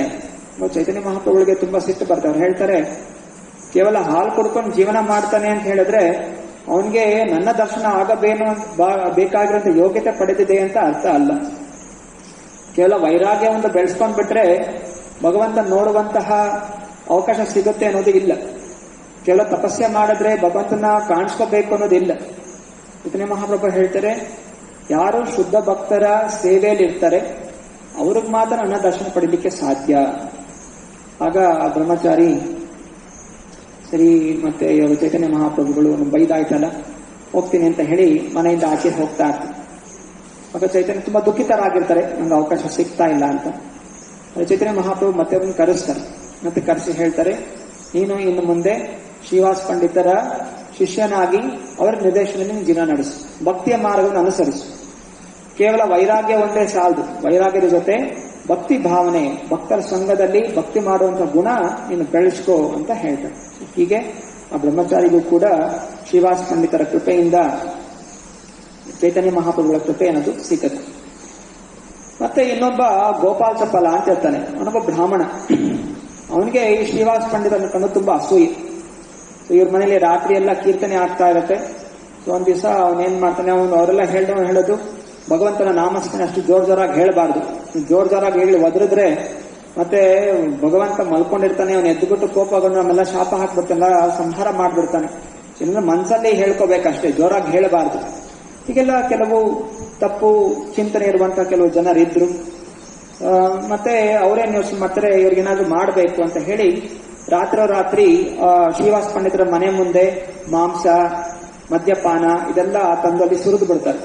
ಮತ್ತೆ ಎಲ್ರಿಗೂ ಪ್ರಚಾರ ಮಾಡ್ತಾರೆ, ನೋಡಿ ಇವರೆಲ್ಲ ರಾತ್ರಿ ಸುಮ್ಮನೆ ಹರೇ ಕೃಷ್ಣ ಅಂತ ಹೇಳ್ತಾರೆ, ಅದು ಒಳಗಡೆ ಎಲ್ಲ ಅನೈತಿಕ ಕಾರ್ಯಗಳನ್ನು ಮಾಡ್ತಾರೆ ಇವರು ಅಂತ ಹೇಳಿದ್ರು. ಕಾಲಕ್ರಮೇಣ ಏನಾಯ್ತು, ಆ ಗೋಪಾಲ ಚಪ್ಪಲನಿಗೆ ಕುಷ್ಠರೋಗ ಬಂತು. ಕುಷ್ಠರೋಗ ಇದು ಒಬ್ಬ ವೈಷ್ಣವ ಅಪರಾಧ ಮಾಡಿರೋ ಕಾರಣ ಅವರ ದೇಹದ ಅಂಗಾಂಗಗಳೆಲ್ಲ ಬೀಳ್ತಾ ಹೋಯ್ತು. ಮತ್ತೆ ಹೋಗಿ ಚೈತನ್ಯ ಮಹಾಪ್ರಭು ಕ್ಷಮಾಪಣೆ ಕೇಳ್ತಾರೆ. ಚೈತನ್ಯ ಪ್ರಭು ದಯವಿಟ್ಟು ಕ್ಷಮಿಸಿ. ಆದ್ರೆ ಚೈತನ್ಯ ಮಹಾಪ್ರಭು ನೀನು 1 ಕೋಟಿ ಜನ್ಮಗಳು ಹಿಂಗೆ ಒದ್ದಾಡ್ತೀಯ ಅಂತ ಹೇಳಿ ಅವರು ಹೊಟ್ಟೋಗ್ಬಿಡ್ತಾರೆ. ಅನಂತರ ಅವರು ಕಾಲಕ್ರಮೇಣ ಸನ್ಯಾಸ ಸ್ವೀಕಾರ ಮಾಡ್ತಾರೆ. ಚೈತನ್ಯ ಮಹಾಪ್ರಭು ಸನ್ಯಾಸಿ ಆಗಿ ಮತ್ತೆ ಪುನಃ ಅಲ್ಲಿ ಬಂದಾಗ ತಿರ್ಗಾ ಗೋಪಾಲ ಚಪ್ಪಲ ಹೋಗಿ ಪ್ರಾರ್ಥನೆ ಮಾಡ್ತೀವಿ, ದಯವಿಟ್ಟು ನಿಮ್ಗೆ ಇರಕ್ಕಾಗ್ತಾರೆ, ದಯವಿಟ್ಟು ಕ್ಷಮಿಸಿ, ಏನೋ ಒಂದು ಕೆಟ್ಟ ಸಮಯದಲ್ಲಿ ಆ ರೀತಿ ಮಾಡಿದ್ರೆ ಇದು ಕ್ಷಮಿಸಿ ಅಂತ ಹೇಳಿದಾಗ ಚೈತನ್ಯ ಮಹಾಪ್ರಭು ಹೇಳ್ತಾರೆ ನಿಮ್ಗೆ ಕ್ಷಮೆಯಾಚನೆ ಬೇಕು ಅಂತ ಹೇಳಿದ್ರೆ ಹೋಗಿ ಶ್ರೀವಾಸ್ ಪಂಡಿತರ ಕಾಲಕ್ಕೆ ಬೀಳು, ಅವ್ರನ್ನ ಕ್ಷಮಿಸಿದ್ರೆ ಮತ್ತೆ ನಾನು ಕ್ಷಮಿಸ್ತೀನಿ ಅಂತ. ಮತ್ತೆ ಗೋಪಾಲ ಚಪ್ಪಲ ಹೋಗಿ ಶ್ರೀವಾಸ್ ಪಂಡಿತರಿಗೆ ಕ್ಷಮಾಪಣೆ ಕೇಳ್ತಾನೆ, ಅವರ ಕಾಲಕ್ಕೆ ಬೀಳ್ತಾನೆ, ದಯವಿಟ್ಟು ಕ್ಷಮಿಸಿ ಅಂತ. ಶ್ರೀವಾಸ್ ಪಂಡಿತ ಸ್ವಲ್ಪವೂ ಅವರ ಮೇಲೆ ಕ್ರೋಧ ಅನ್ನು ವ್ಯಕ್ತಪಡಿಸದೆ ಎಲ್ಲ ಹಳೆದನ್ನು ಮರೆತು ಆಯ್ತು ನಾನು ಯಾರು ಕ್ಷಮಿಸ್ಲಿಕ್ಕೆ, ನಾನು ಭಗವಂತ ಕ್ಷಮಿಸ್ತಾನೆ ಅಂತ ಪ್ರಾರ್ಥನೆ ಮಾಡಿಕೊಂಡಾಗ ಅವನ ಕುಷ್ಠರೋಗ ಅನ್ನೋದು ಹೋಗ್ಬಿಡುತ್ತೆ. ಹೀಗೆ ಶ್ರೀವಾಸ್ ಪಂಡಿತರು ಮಹಾನ್ ವೈಷ್ಣವರು. ಒಮ್ಮೆ ಹೀಗೆ ಚೈತನ್ಯ ಮಹಾಪ್ರಭುಗಳು ಶ್ರೀವಾಸ್ ಪಂಡಿತರ ಮನೆಯಲ್ಲಿ ನೃತ್ಯ ಮಾಡ್ತಾ ಇರ್ಬೇಕಾದ್ರೆ ಅವ್ರದ್ದೊಂದು ಸಣ್ಣ ಮಗು ಇರುತ್ತೆ. ಮಗು ಏನಾಗುತ್ತೆ, ದೇಹ ತ್ಯಾಗ ಮಾಡಬರುತ್ತೆ. ಅವಾಗ ಎಲ್ಲ ಮನೆಯಲ್ಲಿ ಇರುವಂತಹ ಹೆಣ್ಮಕ್ಳು, ಅವರ ಮಾಲಿನಿ ದೇವಿ, ಶ್ರೀವಾಸ್ ಪಂಡಿತರ ಹೆಂಡತಿ, ಮತ್ತೆ ಅವರ ಅಣ್ಣ ತಮ್ಮಂದ್ರ ಹೆಂಡತಿಯರು, ಕೆಲಸದವರೆಲ್ಲ ಒಳಗಡೆ ಅಳಕ್ ಶುರು ಮಾಡ್ತಾರೆ ಜೋರಾಗಿ. ನಮ್ಮ ಶ್ರೀವಾಸ್ ಪಂಡಿತ ತುರಂತವಾಗಿ ಒಳಗೆ ಹೋಗ್ತಾನೆ, ಆಗ ಹೇಳ್ತಾನೆ, ಏನ್ ಅಳುತ್ತಾ ಇದ್ದೀರಾ, ನಿಮ್ಗೆಲ್ಲ ಆಧ್ಯಾತ್ಮಿಕ ವಿಚಾರ ಗೊತ್ತಿದೆ ಅಲ್ಲ, ಸ್ವಯಂ ಭಗವಂತ ಇಲ್ಲಿ ಬಂದು ನೃತ್ಯ ಮಾಡ್ತಾ ಇದ್ದಾನೆ, ಭಗವಂತನ ಕೃಪೆ ಇಲ್ಲದೆ ಏನೂ ಆಗ್ಲಿಕ್ಕೆ ಸಾಧ್ಯ ಇಲ್ಲ. ಭಗವಂತ ಆನಂದ ನೃತ್ಯ ಮಾಡ್ತಾ ಇರ್ಬೇಕಾದ್ರೆ ಈ ಮಗು ದೇಹ ತ್ಯಾಗ ಮಾಡಿದೆ, ಅದರಿಂದ ತುಂಬಾ ಪುಣ್ಯವನ್ನು ಗಳಿಸೋದಕ್ಕೆ ಒಳ್ಳೇದಾಗಿರುತ್ತೆ. ಅದರಿಂದ ನೀವು ಯಾರು ದುಃಖಿಸಬಾರ್ದು, ಅಳಬಾರ್ದು. ಅಕಸ್ಮಾತ್ ಆಗಿ ದುಃಖ ಅನ್ಬೇಕಂದ್ರೆ ನೀವು ಅಳದೆ, ನೀವು ಸೈಲೆಂಟ್ ಆಗಿ ಮಾತ್ರ ದುಃಖಿಸಿ. ನೀವು ಜೋರಾಗಿ ಹತ್ತು ಚೈತನ್ಯ ಮಹಾಪ್ರಭು ಏನಾದ್ರೂ ನೃತ್ಯ ಮಾಡೋದು ನಿಲ್ಲಿಸ್ಬಿಟ್ರೆ ನಾನು ಹೋಗಿ ಗಂಗಾ ನದಿಗೆ ಬಿದ್ದು ಆತ್ಮಹತ್ಯೆ ಮಾಡ್ಕೊಂಡ್ಬಿಡ್ತೀನಿ ಅಂತ ಹೇಳ್ತಾರೆ. ಅನಂತರ ಅವರು ಕೊಠಡಿಯಲ್ಲಿ ಅಳ್ತಾ ಇರ್ತಾರೆ. ಮತ್ತೆ ಶ್ರೀವಾಸ್ ಪಂಡಿತ ಜೊತೆಲಿ ಸೇರ್ಕೊಂಡು ಅವರು ಆನಂದ ನೃತ್ಯ ಮಾಡ್ತಾ ಇರ್ತಾರೆ. ಆಮೇಲೆ ಒಂದು 2 ತಾಸು ಆದ್ಮೇಲೆ ಚೈತನ್ಯ ಮಹಾಪ್ರಭುಗೆ ಅನ್ಸುತ್ತೆ, ಏನೋ ಇಲ್ಲಿ ಏನೋ ದುಃಖ ಕಾಣಿಸ್ತಾ ಇದೆ, ಇಲ್ಲಿ ವಾತಾವರಣ ಯಾಕೋ ದುಃಖ ಅನ್ನಿಸ್ತಾ ಇದೆ, ಏನಾಯ್ತು ಅಂತ ಕೇಳ್ತಾ ಇರುವಾಗ ಅವರು ಬೇರೆ ಭಕ್ತಾದಿಗಳು ಹೇಳ್ತಾರೆ, ಈ ತರ ಶ್ರೀವಾಸ್ ಪಂಡಿತರ ಮಗು ಹೋಗ್ಬಿಟ್ಟಿದೆ. ಚೈತನ್ಯ ಮಹಾಪ್ರಭು ಕೇಳ್ತಾರೆ, ಎಷ್ಟೊತ್ತಾಯ್ತು ಹೋಗಿ? ಸುಮಾರು 2.5 ತಾಸು ಆಯ್ತು. 2.5 ತಾಸು ಆದ್ರೂ ಕೂಡ ಈ ಶ್ರೀವಾಸ್ ಪಂಡಿತ ಬಂದು ಜೊತೆಲಿ ಇಷ್ಟು ಆನಂದ ನೃತ್ಯ ಮಾಡ್ತಾ ಇದ್ದಾನೆ, ಸ್ವಲ್ಪ ಮುಖದಲ್ಲಿ ದುಃಖನೇ ಇಲ್ಲ. ಎಂತಹ ಮಹಾನ್ ಭಕ್ತ ನೀನು, ನಿನ್ನಂತಹ ಭಕ್ತನ ಪಡೆದಂತಹ ನಾನು ಧನ್ಯ ಅಂತ ಹೇಳಿ ಚೈತನ್ಯ ಮಹಾಪ್ರಭು ಹೇಳ್ತಾರೆ. ಚೈತನ್ಯ ಮಹಾಪ್ರಭು ಸ್ವಯಂ ಭಗವಂತ ಹೇಳ್ತಾ ಇದ್ದಾನೆ, ನಿನ್ನಂತಹ ಭಕ್ತ ನನಗಿರೋದು ನನ್ನ ಪುಣ್ಯ. ಇದು ಭಗವಂತನ ಗುಣ. ಭಗವಂತ ಯಾವಾಗಲೂ ಭಕ್ತರನ್ನು ಗುಣಗಾನ ಮಾಡ್ತಾನೆ. ಹೇಗೆ ಅರ್ಜುನನ ಸಾರಥಿ ಆಗ್ತಾನೆ, ಅರ್ಜುನ ಯುದ್ಧ ಮಾಡ್ತಾನೆ, ಎಲ್ಲದಕ್ಕೂ ಹಿಂದೆ ಜಯ ಗಳಿಸಲಿಕ್ಕೆ ಕಾರಣ ಕೃಷ್ಣ ಆದ್ರೂ ಕೂಡ ಆ ಜಯದ ಒಂದು ಕೀರ್ತಿಯನ್ನು ಅರ್ಜುನನೇ ಕೊಡ್ತಾನೆ. ಹಾಗೆಯೇ ಇಲ್ಲಿ ಗುಣಗಾನ ಮಾಡ್ತಾನೆ ಶ್ರೀವಾಸ್ ಪಂಡಿತ, ಎಷ್ಟು ಮಹಾನ್ ಭಕ್ತ ನೀನು. ಮತ್ತೆ ಹೋಗ್ತಾರೆ, ಅಲ್ಲಿ ಎಲ್ಲ ವಿಲಾಪ ಮಾಡ್ತಾ ಇರ್ತಾರೆ. ಮತ್ತೆ ಚೈತನ್ಯ ಮಹಾಪ್ರಭು ಆ ಮಗುನ ಸ್ಪರ್ಶ ಮಾಡಿ ಹೇಳ್ತಾರೆ, ಏ ಮಗು ಎಲ್ಲಿಗೆ ಹೋಗ್ಬಿಟ್ಟಿದ್ಯಾ, ನಿಮ್ಮ ತಂದೆ ತಾಯಿರೆಲ್ಲ ದುಃಖಿಸ್ತಾ ಇದ್ದಾರಲ್ಲ, ಎದ್ದೇಳು ಅಂತ ಹೇಳ್ತಾರೆ. ಎಲ್ಲ ಆಶ್ಚರ್ಯಚಕಿತವಾಗಿ ನೋಡ್ತಾ ಇದ್ದಾರೆ ಚೈತನ್ಯ ಮಹಾಪ್ರಭು, ಯಾಕೆ ಈ ಸತ್ತೋಗಿರೋ ಮಗುದ ಹೆಣ ಜೊತೆ ಮಾತಾಡ್ತಾ ಇದ್ದಾರೆ. ಆಗ ಮಗು ಎದ್ದು ಕೂತ್ಕೊಂಡ್ಬಿಡುತ್ತೆ. ಮಗು ಎದ್ದು ಕೂತ್ಕೊಂಡ್ಬಿಟ್ಟು ಹೇಳುತ್ತೆ, ಯಾರ್ ತಂದೆ ಯಾರ್ ತಾಯಿ, ಎಲ್ಲವೂ ನಿನ್ನ ಕೃಪೆಯಿಂದನೇ ಎಲ್ಲವೂ ನಡೆಯುವಂಥದ್ದು. ನಿನ್ನ ಕೃಪೆ ಇಲ್ಲದೆ, ನಿನ್ನ ಅನುಮತಿ ಇಲ್ಲದೆ ಜಗತ್ತಿನಲ್ಲಿ ಏನೂ ಕೂಡ ನಡೆಯುವುದಿಲ್ಲ. ನಾನು ನನ್ನ ಪೂರ್ವ ಕರ್ಮದ ಅನುಸಾರ ಅನೇಕ ದೇಹಗಳನ್ನು ಪಡೆದಿದ್ದೇನೆ, ಯಾರ್ಯಾರೋ ತಂದೆ ತಾಯಿಯನ್ನು ಪಡೆದಿದ್ದೇನೆ, ಅವು ಕರ್ಮಗಳ ಪ್ರಕಾರ ಈ ದೇಹವನ್ನು ಪಡೆದಿದ್ದೆ. ಇಷ್ಟು ನನಗೆ ಸಮಯ ಇತ್ತು, ಸಮಯ ಮುಗಿತು, ನಾನು ಇವಾಗ ಹೋಗ್ತಾ ಇದ್ದೀನಿ. ದಯವಿಟ್ಟು ಹೇ ಭಗವಂತ, ನನ್ನಿಂದ ಏನಾದ್ರು ಅಪರಾಧಗಳು ಆಗಿದ್ರೆ ದಯವಿಟ್ಟು ನನ್ನ ಕ್ಷಮಿಸು, ನಿನ್ನ ಸ್ಮರಣೆ ನನಗೆ ಯಾವಾಗಲೂ ಇರಲಿ ಅಂತ ಪ್ರಾರ್ಥನೆ ಮಾಡಿಕೊಳ್ಳುತ್ತೆ. ಮತ್ತೆ ಪುನಃ ಆ ಮಗುವಿನ ಶರೀರ ಮೃತವಾಗುತ್ತೆ. ಆವಾಗ ಎಲ್ಲಾ ಜನರಿಗೂ ಆಶ್ಚರ್ಯವಾಗುತ್ತೆ, ಸಂತೋಷವಾಗುತ್ತೆ. ಮತ್ತೆ ಎಲ್ಲರೂ ಕೂಡ ಹೋಗಿ ಆ ಮಗುವಿನ ಅಂತಿಮ ಸಂಸ್ಕಾರ ಮಾಡ್ತಾರೆ. ಅಂತಿಮ ಸಂಸ್ಕಾರ ಮಾಡಿ ವಾಪಸ್ ಬರ್ತಾರೆ.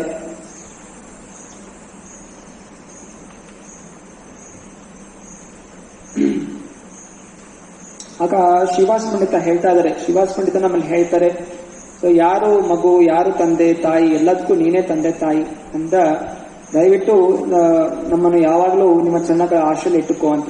ಚೈತನ್ಯ ಮಹಾಪ್ರಭು ಹೇಳ್ತಾರೆ, ನಿನಗೆ ಆ ಮಗು ಹೋಗಿರತ್ತ ಸ್ವಲ್ಪ ದುಃಖ ಇದ್ರೂ ಕೂಡ ನೀವು ನನ್ನನ್ನೇ ಮಗುವಾಗಿ ಸ್ವೀಕಾರ ಮಾಡಿ, ನಾನು ಮತ್ತು ನಿತ್ಯಾನಂದ ಪ್ರಭುಗಳು ನಿನ್ನ ಮಗುಗಳಿದ್ದ ಹಾಗೆ, ನನ್ನನ್ನು ನಿಮ್ಮ ಮಕ್ಕಳಾಗಿ ನೋಡಿ ನಾವು ನಿನ್ನ ತಂದೆ ತಾಯಿಗೆ ನೋಡ್ತೀವಿ ಅಂತ ಹೇಳಿ ಸ್ವಯಂ ಚೈತನ್ಯ ಮಹಾಪ್ರಭು ಶ್ರೀವಾಸ್ ಪಂಡಿತರಿಗೆ ಹೇಳ್ತಾರೆ. ಹೀಗೆ ಅತ್ಯಂತ ಪ್ರೀತಿಯುತವಾದಂತಹ ಸಂಬಂಧವಿತ್ತು ಭಕ್ತರಿಗೂ ಹಾಗೂ ಭಗವಂತನಿಗೂ.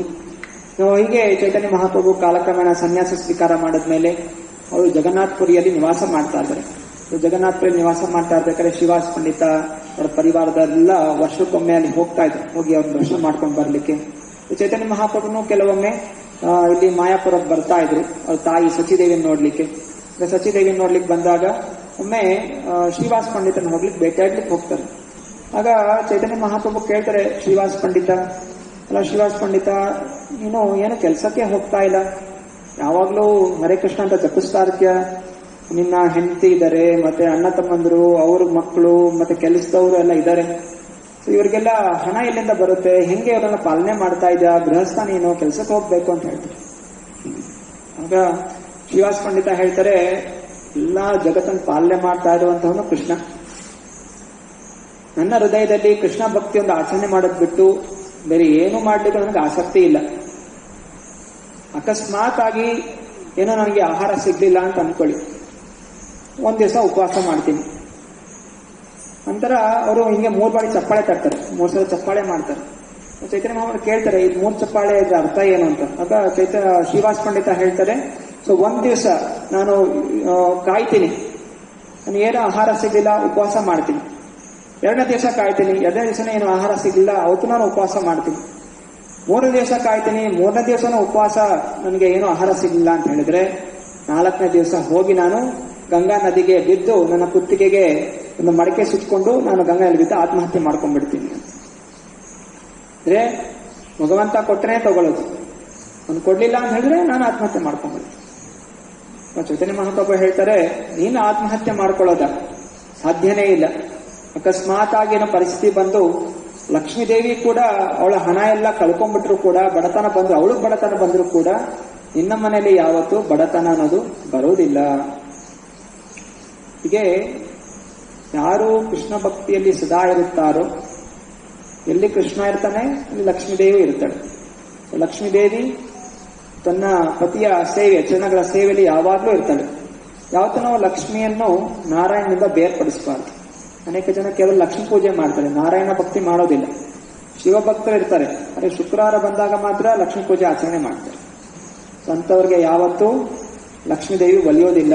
ರಾವಣನ ಶಿವನ ಭಕ್ತ ಇದ್ದ, ಆದ್ರೆ ಅವನು ಸೀತಾಮಾತೆಯನ್ನು ಅಪಹರಿಸ್ದ ನನ್ನ ಭೋಗಕ್ಕೋಸ್ಕರ. ಏನಾಯ್ತು, ಅವನ ವಿನಾಶ ಅನ್ನೋದು ಆಯ್ತು. ಅದು ನಿಜವಾಗಿ ನಾವು ಜೀವನದಲ್ಲಿ ಸುಖವಾಗಿರಬೇಕು ಅಂತ ಹೇಳಿದ್ರೆ ಲಕ್ಷ್ಮೀ ನಾರಾಯಣ, ರಾಧಾ ಕೃಷ್ಣ ಇಬ್ಬರನ್ನು ಜೊತೆಯಲ್ಲಿ ಆರಾಧನೆ ಮಾಡಬೇಕು. ನಿಜವಾದ ಮೂಲ ರೂಪ ರಾಧಾ ಹಾಗೂ ಕೃಷ್ಣ, ಅವರ ಮಿಶ್ರಣ ಅವತಾರವೇ ಶ್ರೀ ಚೈತನ್ಯ ಮಹಾಪ್ರಭು. ಶ್ರೀವಾಸ್ ಪಂಡಿತರು ಚೈತನ್ಯ ಮಹಾಪ್ರಭುಗಳ ಮಹಾನ್ ಭಕ್ತರು. ಭಕ್ತಿಯಲ್ಲಿ ನಾವು ಚೈತನ್ಯ ಮಹಾಪ್ರಭುಗಳ ಆರಾಧನೆ ಮಾಡಿದ್ರೆ, ಅವರ ನಾಮಸ್ಮರಣೆ ಮಾಡ್ತಾ ಎಲ್ಲಾ ಕಡೆ ಕೃಷ್ಣನ ಪ್ರಚಾರವನ್ನು ಮಾಡಿದ್ರೆ ನಿಶ್ಚಯವಾಗಿ ಕೃಷ್ಣ ಪರಮಾತ್ಮ ಎಲ್ಲರನ್ನೂ ಭಾವಬಂಧನದಿಂದ ಮುಕ್ತರನ್ನು ಮಾಡಿ ಅವರನ್ನು ತನ್ನ ಧಾಮಕ್ಕೆ ಕರೆದೊಯ್ತಾನೆ. ಹರೇ ಕೃಷ್ಣ ಕೃಷ್ಣ ಕೃಷ್ಣ ಹರೇ ಹರೇ, ಹರೇ ರಾಮ ರಾಮ ರಾಮ ಹರೇ ಹರೇ. ನಂತರ ಶ್ರೀಮದ್ ಭಾಗವತಂ ಕಿ ಜೈ.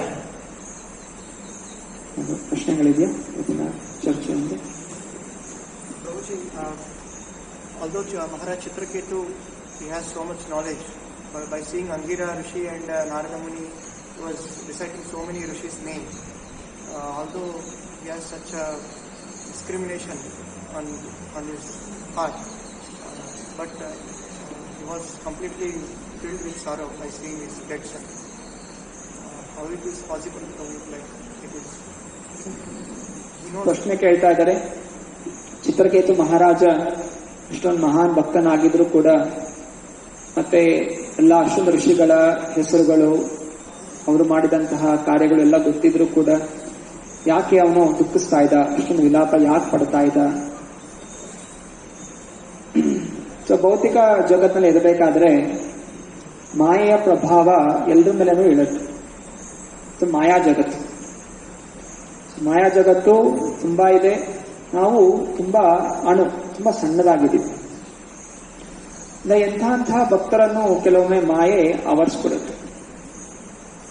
ಇಲ್ಲಿ ತನಕ ನಾವು ಭೌತಿಕ ವಸ್ತುಗಳ ಜೊತೆ ನಮ್ಮ ಸಂಬಂಧ ಇರುತ್ತೆ.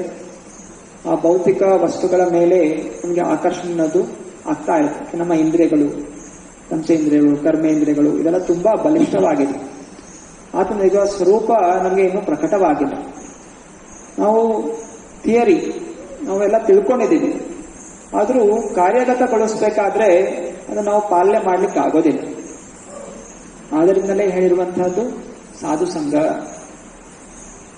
ಭಕ್ತರ ಸಂಘ ಯಾಕೆ ಮಾಡಬೇಕು ಅಂತ ಹೇಳಿದ್ರೆ, ಯಾಕಂದ್ರೆ ಕೆಲವೊಮ್ಮೆ ಜೀವನದಲ್ಲಿ ದುಃಖಗಳು ಬಂದಾಗ, ಅಧಿಕವಾಗಿ ಸುಖಗಳು ಬಂದಾಗ ನಾವು ಭಗವಂತನ ಮರೆಯುವಂತಹದ್ದು ಸುಲಭವಾಗಿಬಿಡುತ್ತೆ.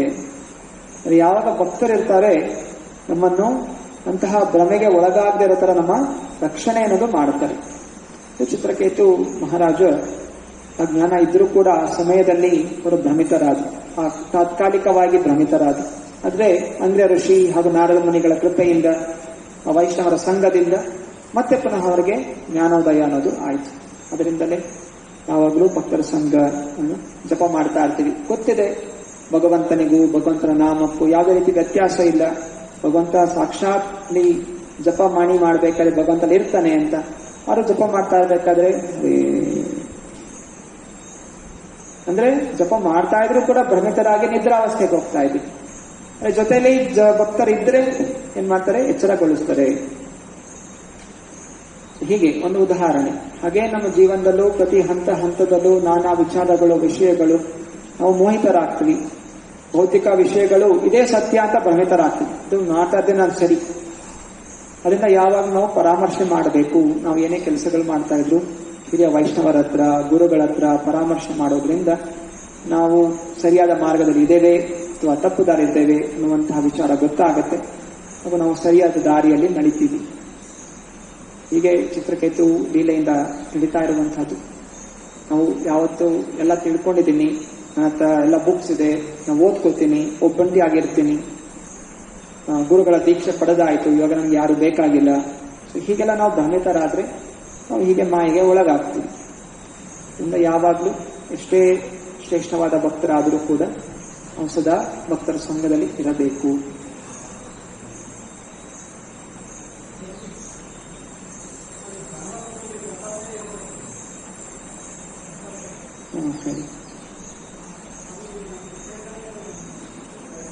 ದತ್ತಾತ್ರೇಯ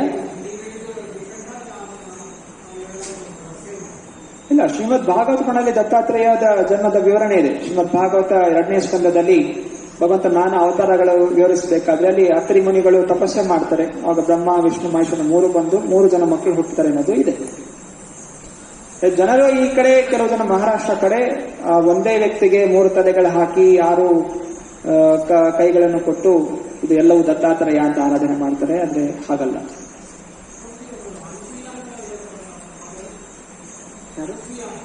ಅನಸೂಯ ಬ್ರಹ್ಮ, ವಿಷ್ಣು, ಮಹೇಶ್ವರ ಲಾಸ್ಟ್ ತಾಯಿ ಬಂದು ಕೇಳ್ತಾರೆ, ನಾವು ನಿಮ್ಮ ಹಾಲನ್ನು ಕುಡಿಬೇಕು ಅಂತ. ಅದೊಂದು ಕತೆ ಇದೆ. ಅನಸೂಯಳು ಮಹಾ ಪತಿವ್ರತ ಸ್ತ್ರೀ ಆಗಿರೋ ಕಾರಣ ಎಲ್ಲ ಲಕ್ಷ್ಮಿ, ಸರಸ್ವತಿ ಹಾಗೂ ದುರ್ಗಾ ಇವರು ಪರೀಕ್ಷೆ ಮಾಡಕ್ ಹೋಗ್ತಾರೆ. ಮತ್ತೆ ಅವಳ ಪತಿವ್ರತೆಯನ್ನು ಪರೀಕ್ಷೆ ಮಾಡಕ್ ಹೋದಾಗ ಮತ್ತೆ ಅವರು ಬ್ರಹ್ಮ, ವಿಷ್ಣು, ಮಹೇಶ್ವರ 3 ಬರ್ತಾರೆ. ಅವರು ಒಂದು ವೈರಾಗಿಗಳಾಗಿ ಬರ್ತಾರೆ. ಮತ್ತೆ ಅವ್ರು ಹೇಳ್ತಾರೆ, ನಾವು ಭಿಕ್ಷೆ ಇಸ್ಕೋಬೇಕು ಅಂತ ಹೇಳಿದ್ರೆ ನಿರ್ವಸ್ತ್ರರಾಗಿರೋರಿಂದ ಮಾತ್ರ ಭಿಕ್ಷೆ ತಗೊಳ್ಳೋದು, ಇಲ್ಲ ಅಂತ ಹೇಳಿದ್ರೆ ನಾವು ಭಿಕ್ಷೆ ತಗೊಳ್ಳೋದಿಲ್ಲ ಅಂತ ಹೇಳ್ತಾರೆ. ಸೊ ಸ್ತ್ರೀ ಹೇಗೆ ನಿರ್ವಸ್ತ್ರರಾಗ್ಲಿಕ್ಕೆ, ಪರಪುರುಷರ ಮುಂದೆ ನಿರ್ವಸ್ತ್ರರಾಗ್ಲಿಕ್ಕೆ ಸಾಧ್ಯ ಇಲ್ಲ. ಆದ್ರೆ ಸ್ತ್ರೀ ತನ್ನ ಮಗು ಮುಂದೆ ನಿರ್ವಸ್ತ್ರ ಆಗಬಹುದು. ಆಗ ಅವಳು ಏನ್ ಮಾಡ್ತಾಳೆ, ಅವಾಗ ಅಲ್ಲಿ ಆಶ್ರಮದಲ್ಲಿ ಯಾರು ಇರೋದಿಲ್ಲ. ಯಾರೋ ಭಿಕ್ಷೆ ಬೇಡಕ್ಕೆ ಬಂದಾಗ ಭಿಕ್ಷೆ ಕೊಡದೆ ಹೋಗ್ಬಿಟ್ರೆ ಅದೊಂದು ಅಪರಾಧ. ಮನೆಗೆ ಬಂದದ್ದು ಮುಂಚಿನ ಸಲ ಅಷ್ಟು ಕೆಲವು ತಪಸ್ವಿಗಳಿರ್ತಾ ಇತ್ತು, ಕೆಲವು ನಿಯಮಗಳಿರ್ತಾ ಇತ್ತು. ಹೇಗಾದ್ರೂ ಮಾಡಿ ಭಿಕ್ಷೆನೂ ಕೊಡಬೇಕು, ಜೊತೆಗೆ ಪತಿವ್ರತವೂ ಹೋಗಬಾರ್ದು. ಅದ ಕಾರಣ ಅವಳು ತನ್ನ ಪತಿಯ ಸ್ಮರಣೆ ಮಾಡ್ಕೋತಾಳೆ. ತನ್ನ ಪತಿಯ ಸ್ಮರಣೆ ಮಾಡಿ ಆ ಪತಿಯ ತಟ್ಟೆ ತಿನ್ನುವಂತಹ ಏನೋ ಇತ್ತು, ಅದನ್ನು ಅವ್ರ ಮುಂದೆ ಸ್ಪರ್ಶ ಮಾಡಿದಾಗ ಬ್ರಹ್ಮ, ವಿಷ್ಣು, ಮಹೇಶ್ವರ ಇದು 3 ಜನ ಸಣ್ಣ ಮಕ್ಕಳಾಗ್ಬಿಡ್ತಾರೆ. ಮತ್ತೆ ಅವಳಿಗೆ ಹಾಲು ಕೊಡಿಸ್ಲಿಕ್ಕೋಸ್ಕರ ನಿರ್ವಸ್ತ್ರಲಾಗ್ತಾಳೆ. ಮತ್ತೆ ಆಶ್ರಮದಲ್ಲೇ ಮಕ್ಕಳಾಗಿ ಉಳ್ಕೊಂಡ್ಬಿಡ್ತಾಳೆ. ಅಂದ್ರೆ ಕಾಲಕ್ರಮೇಣ ದುರ್ಗಾ, ಸರಸ್ವತಿ, ಲಕ್ಷ್ಮಿ, ಇಲ್ಲಿ ನಮ್ಮ ಪತಿ ಬರಲಿಲ್ಲ ಅಂತ ಹುಡುಕ್ತಾ ಬರ್ತಾರೆ. ಮತ್ತೆ ಅವರು ಶರಣಾಗ್ತಾರೆ, ದಯವಿಟ್ಟು ನಮ್ಮನ್ನು ಕ್ಷಮಿಸು, ನೀನು ದೊಡ್ಡ ಪತಿವ್ರತ ಸ್ತ್ರೀ, ನಿನ್ನ ಪತಿವ್ರತೆಯಿಂದ ಬ್ರಹ್ಮ ವಿಷ್ಣು ಮಹೇಶ್ವರನ್ನೇ ನೀನು ಮಕ್ಕಳಾಗಿ ಮಾಡಿ ನಿನ್ನ ಮನೇಲಿ ಇಟ್ಕೊಂಡಿದ್ಯಾ ಅಂತ ಹೇಳಿ ಅವಳು ದೊಡ್ಡ ಪತಿವ್ರತ ಸ್ತ್ರೀ ಅಂತ ಸ್ವೀಕಾರ ಮಾಡ್ತಾರೆ. ಇದೊಂದು ಕತೆ, ಕರ್ಮಕಾಂಡದ ಕತೆ. ಆ 3 ಜನ ಸೇರಿ ದತ್ತಾತ್ರೇಯ ಆಗ್ತಾರೆ ಅಂತ ಹೇಳ್ತಾರೆ. ಭಾಗವತದಲ್ಲಿ ಎಲ್ಲಿ ಸೆಕೆಂಡ್ ಸ್ಕಂದ ಓದಿದಾಗ ಅತ್ರಿ ಋಷಿಗಳು, ಅನಸೂಯ ತಪಸ್ಸೆ ಮಾಡಿ ಬ್ರಹ್ಮ ವಿಷ್ಣು ಮಹೇಶ್ವರ 3 ಜನ ಪ್ರತ್ಯಕ್ಷರಾಗ್ತಾರೆ. ಯಾಕಂದ್ರೆ ಅತ್ರಿ ಋಷಿ ಅವ್ರಿಗೆ ಗೊತ್ತಿರೋದಿಲ್ಲ ಯಾರು ಭಗವಂತ ಅಂದ್ರೆ, ಕೇವಲ ಭಗವಂತ ಅವತರಿಸಿ ಹೇಳಿದಾಗ 3 ಜನ ಬರ್ತಾರೆ. 3 ಜನ ನಿಮಗೆ ಕೃಪೆ ಕೊಡ್ತೀನಿ ಅಂತ ಹೇಳಿದಾಗ 3 ಮಕ್ಕಳು ಹುಡ್ತಾರೆ, ದುರ್ವಾಸ, ದತ್ತಾತ್ರೇಯ ಹಾಗೂ ಸೋಮ. ಸೊ ಮೊದಲು ನಾನಾ ಪುರಾಣಗಳು ಬೇರೆ, ನಮಗೆ ಮುಖ್ಯವಾದ ಯಾವುದು ಶ್ರೀಮದ್ ಭಾಗವತ ಪುರಾಣ ಏನಿದೆ ಅದನ್ನು ನಾವು ಸ್ವೀಕಾರ ಮಾಡ್ತೀವಿ.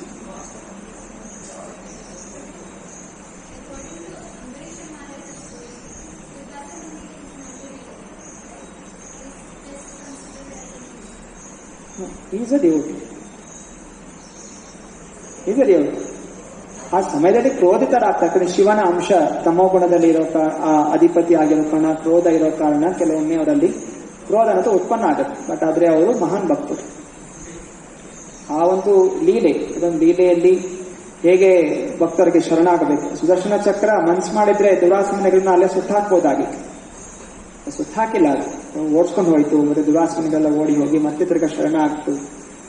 ನಿಜವಾಗ್ಲೂ ದುರಾಸಮನೆಗಳನ್ನ ಸಂಹಾರ ಮಾಡಬೇಕು ಅಂತಿದ್ರೆ ಸಂಹಾರ ಆಗ್ಬೋದಾಗಿತ್ತು. ದುರಾಸಮನೆ ಸೃಷ್ಟಿ ಮಾಡಿದಂತಹ ಅಸುರ ಅವನ್ ಸಂಹಾರ ಆದ. ಸುದರ್ಶನ ಚಕ್ರ ಅಸುರನ್ ಸಂಹಾರ ಮಾಡ್ತು, ಅನಂತರ ದುರಾಸಮನೆಗಳ ಹಿಂದೆ ಹೊರತು.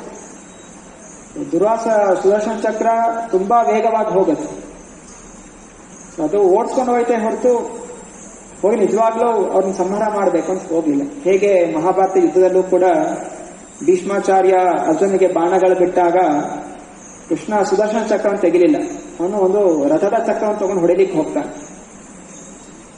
ನಿಜವಾಗ್ಲೂ ಭೀಷ್ಮನ ಸಾಯಿಸಬೇಕು ಅಂತಿದ್ದಿದ್ರೆ ಸುದರ್ಶನ ಚಕ್ರದಿಂದ ಕತ್ತರಿಸ್ತಾ ಇದೆ. ಅದೇ ಅಲ್ಲಿ ಚಕ್ರ ಯಾಕೆ ತೆಗೆದು, ಯಾಕಂದ್ರೆ ಆ ವೀರ್ಯ ರಸವನ್ನು ಪ್ರದರ್ಶನ ಮಾಡುತ್ತದೆ. ಭೀಷ್ಮನಿಗೆ ಇಚ್ಛೆ ಇತ್ತು ಕೃಷ್ಣ ಹೆಂಗ್ ಯುದ್ಧ ಮಾಡ್ತಾನೆ ನೋಡ್ಬೇಕು. ಸೊ ಆ ವೀರ್ಯ ರಸವನ್ನು ನೋಡ್ಲಿಕ್ಕೆ ಅವನು ತುಂಬಾ ಬಾಣ ಹೊಡಿತಾ ಇದ್ದ. ಮತ್ತೆ ಅವನ ಇಚ್ಛೆ ಪೂರೈಸಲಿಕ್ಕೋಸ್ಕರ ರಥದ ಚಕ್ರವನ್ನು ಹಿಡಿದು ಬರ್ತಾನೆ ಭೀಷ್ಮನ ಹೊಡಿಲಿಕ್ಕೆ.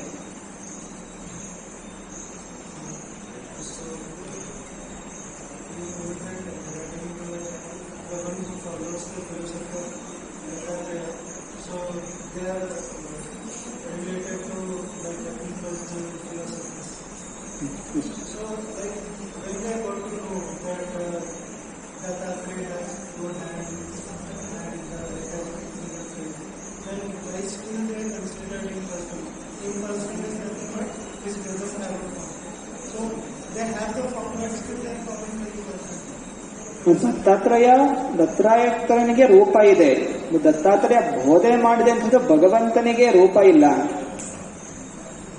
ಸೊ ಜನ ಏನ್ ಮಾಡಿದ್ರೆ ದತ್ತಾತ್ರೇಯನ ಆರಾಧನೆ ಮಾಡ್ತಾ ಇದ್ದಾರೆ. ಹೇಗೆ ಇಲ್ಲಿ ಮಂತ್ರಾಲಯಕ್ಕೆ ಹೋದಾಗ ಅಲ್ಲಿ ರಾಘವೇಂದ್ರ ಸ್ವಾಮಿಗಳು ಕೃಷ್ಣನ ಭಕ್ತರು, ಜನ ಕೃಷ್ಣನಲ್ಲಿ ಹೋಗಿ ಕೃಷ್ಣನ ಆರಾಧನೆಯಲ್ಲ ಮಾಡ್ತಾರೆ. ಅಲ್ಲಿ ಹೋಗಿ ರಾಘವೇಂದ್ರ ಸ್ವಾಮಿಗಳ ಆರಾಧನೆ ಸೇರ್ಕೊಂಡ್ಬಿಡ್ತಾರೆ. ರಾಘವೇಂದ್ರ ಸ್ವಾಮಿಗಳು ಆರಾಧನೆ ಏನಕ್ಕೋಸ್ಕರ ಮಾಡಿದ್ರು, ಯಾರಿಗೋಸ್ಕರ ಮಾಡಿದ್ರು, ಆ ಭಗವಂತ ಯಾರು ಅಂತ ಯಾರು ವಿಚಾರ ಮಾಡೋದಿಲ್ಲ. ಅನೇಕ ಜನ ಹನುಮಂತನ ಮಂದಿರಕ್ಕೆ ಹೋಗ್ತಾರೆ, ರಾಮನ ಮಂದಿರಕ್ಕೆ ಹೋಗೋದಿಲ್ಲ. ಹನುಮಂತನ ಮಂದಿರಕ್ಕೆ ಹೋಗಿ ಹನುಮಾನ್ ಚಾಲೀಸ ಓದ್ತಾರೆ, ಹರೇ ಕೃಷ್ಣ ಮಂತ್ರ ಜಪಿಸೋದಿಲ್ಲ. ಇದು ಜನರ ಅಜ್ಞಾನ. ಈಗ ಜನ ದತ್ತಾತ್ರೇಯನ ಆರಾಧನೆ, ದತ್ತಾತ್ರೇಯ ತುಂಬಾ ಶಕ್ತಿ ಇತ್ತು, ತಪಸ್ವಿಗಳು ಇಲ್ಲಿ ಹೇಳಿದರೆ ಇಲ್ಲಿ ಭಾಗವತ ಉಲ್ಲೇಖನ ತುಂಬಾ ತಪಸ್ವಿಗಳಿದ್ರು, ನಾನಾ ರೀತಿ ಬೇರೆ ಶಾಸ್ತ್ರವನ್ನು ಬೋಧನೆ ಮಾಡಿದ್ರು, ಅದ್ವೈತವಾದದ ಬೋಧನೆ ಮಾಡಿದ್ರು. ಸೊ ಅವ್ರನ್ನ ಪ್ರಾರ್ಥನೆ ಮಾಡ್ಕೊಳ್ಳೋದನ್ನು ಕೆಲವು ಲೌಕಿಕವಾದಂತಹ ವರಗಳು ಸಿಗುತ್ತೆ. ಮಕ್ಕಳು ಬೇಕು ಅಥವಾ ಇನ್ನೇನೋ ಬೇಕು ಅಥವಾ ಇನ್ನೋ ಕಷ್ಟಗಳು ಪಾರಾಗ್ಲಿ, ಇದೆಲ್ಲ ಲೌಕಿಕ ವಿಷಯಗಳಲ್ಲಿ ಜನ ಯಾರೋ ಹೇಳ್ತಾರೆ ದತ್ತಾತ್ರೇಯ ತುಂಬಾ ಚೆನ್ನಾಗಿದೆ ಜಾಗ ಅಥವಾ ಏನೋ ತುಂಬಾ ಶಕ್ತಿ ಇದೆ ಅಲ್ಲಿ ಅಂದ ತಕ್ಷಣ ಜನ ಹೋಗ್ತಾರೆ. ಜನಕ್ಕೆ ಯಾವುದೇ ತತ್ವ ಸಿದ್ಧಾಂತದ ವಿಚಾರ ಇಲ್ಲ. ಜನಕ್ಕೆ ಏನ್ ಬೇಕು, ದೊಡ್ಡ ಗುಡಿ ಬೇಕು, ಏನೋ ಶಾಂತಿ ಇರಬೇಕು, ಪ್ರಾಚೀನವಾದದ್ದಿರಬೇಕು. ಪ್ರಾಚೀನವಾಗಿದ್ದರೆ ಅದು ತುಂಬಾ ಉತ್ತಮ, ಹೊಸದಾಗಿದ್ರೆ ಅದಷ್ಟು ಆಕರ್ಷಣೆ. ಕೆಲವರಿಗೆ ಹೊಸದ ಆಕರ್ಷಣೆ. ಇಲ್ಲ, ಮುಖ್ಯವಾಗಿ ಉದ್ದೇಶ ಏನು, ಅಲ್ಲಿರುವಂತಹ ತತ್ವ ಏನು, ತತ್ವದ ವಿಚಾರ. ಅನೇಕ ಜನರಿಗೆ ತತ್ವದ ವಿಚಾರ ಇಲ್ಲ. ಊಹಾತ್ಮಿಕ ಚಿಂತನೆ, ಭೌತಿಕ ಆಸೆಗಳು. ಆದ್ರಿಂದ ಅವರು ಕಾಲಕ್ರಮೇಣ ನಿಮ್ದು ಒಂದು ವಿಗ್ರಹ ಎಲ್ಲ ಮಾಡಿ ಸ್ವಲ್ಪ ಜನಕ್ಕೆ ಪ್ರಚಾರ ಮಾಡಿದ್ರೆ ನಿಮ್ದು ಪೂಜೆ ಮಾಡ್ತಾರೆ. ಇದು ಜನರ ಚಿಂತನೆ. ಆಗ ದೇಶದ ನಾಯಕರದೆಲ್ಲ ಆರಾಧನೆ ಮಾಡ್ತಾರೆ. ಇಲ್ಲೂ ಕೆಲವೊಮ್ಮೆ ದೊಡ್ಡ ಸರ್ಕಲ್ಗಳಲ್ಲಿ ಯಾರ್ಯಾರ್ದು ಮೂರ್ತಿಗಳು ಹಾಕಿದ್ದಾರೆ, ಆ ಜಯಂತಿ ಈ ಜಯಂತಿ ಅಂತ ಹೇಳಿ ಅದಕ್ಕೆ ಆರಾಧನೆ ಮಾಡ್ತಾರೆ, ಅಭಿಷೇಕ ಮಾಡ್ತಾರೆ. ಅರೆ ಭಗವಂತನ ವಿಗ್ರಹಕ್ಕೆ ಅಭಿಷೇಕ ಮಾಡಿದ್ರೆ ಇದು ತಪ್ಪು. ಅರೆ ಅಂಥವ್ರಿಗೆ ಅಭಿಷೇಕ ಮಾಡಬಹುದು. ಜನರ ಮೂರ್ಖತನ. ಫಿಲಂ ರಿಲೀಸ್ ಆಯ್ತು, ಆ ಫಿಲಂ ಹೀರೋದು ಪೋಸ್ಟರ್ಗೆ ಅಭಿಷೇಕ ಮಾಡ್ತಾರೆ. ಇದು ಅಜ್ಞಾನ. ತತ್ವಗಳು ಗೊತ್ತಿಲ್ಲ, ಏನು ವಿಚಾರ ಗೊತ್ತಿಲ್ಲ. ಹೀಗೆ ಕೆಲವು ಜನ ಭಾವಾತ್ಮಿಕವಾಗಿ ಮಂದಿರಗಳಿಗೆ ಹೋಗ್ತಾರೆ. ಸರಿ,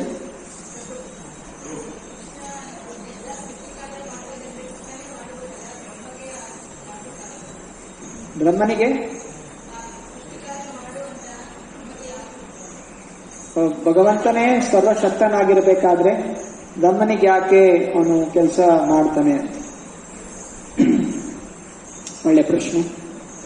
ಈಗ ದೇಶದ ರಾಜ ಅಂತ ತಿಳಿಯೋಣ, ಉದಾಹರಣೆ. ಸೊ ರಾಜ ಅಂದ್ರೆ ಹೆಂಗೆ ನಾವು ಬೇರ್ಪಡಿಸೋದು ರಾಜನಿಗೂ ಬೇರೆ ಜನರಿಗೂ? ಹೆಂಗ್ ಬೇರ್ಪಡಿಸ್ತೀರಾ? ಸಾಮಾನ್ಯ ವ್ಯಕ್ತಿನೂ ಇನ್ನು ರಾಜ ಅನ್ನೋದಕ್ಕೂ ಹೆಂಗ್ ವ್ಯತ್ಯಾಸ ಮಾಡ್ತೀರಾ?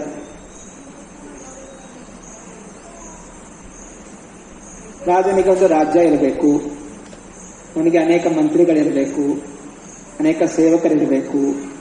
ಅದ್ರ ಮೇಲೆ ಇದ್ದಂತಹ ರಾಜ ಅಲ್ವಾ? ನೀವು ಇಲ್ಲಿ ಕೂತ್ಕೊಂಡ್ಬಿಟ್ಟು ನಾನು ರಾಣಿ ಅಂತ ಹೇಳಿ ನಾನು ಮಾಡ್ತಾರೆ ರಾಣಿ ಅಂದ್ರೆ ಆಗಲ್ಲ ಅಲ್ಲ. ಹಂಗೂ ರಾಣಿಗೆ ವ್ಯತ್ಯಾಸ ಇದೆ ಅಲ್ಲ. ನಿಜವಾಗ್ಲೂ ರಾಣಿ ಆಗಿದೆ ಹೆಂಗಿರ್ಬೇಕು? ಸೇವಕ ಇರಬೇಕು, ಎಲ್ಲ ದೊಡ್ಡ ಅರಮನೆ ಇರಬೇಕು, ಎಲ್ಲ ಇರಬೇಕು.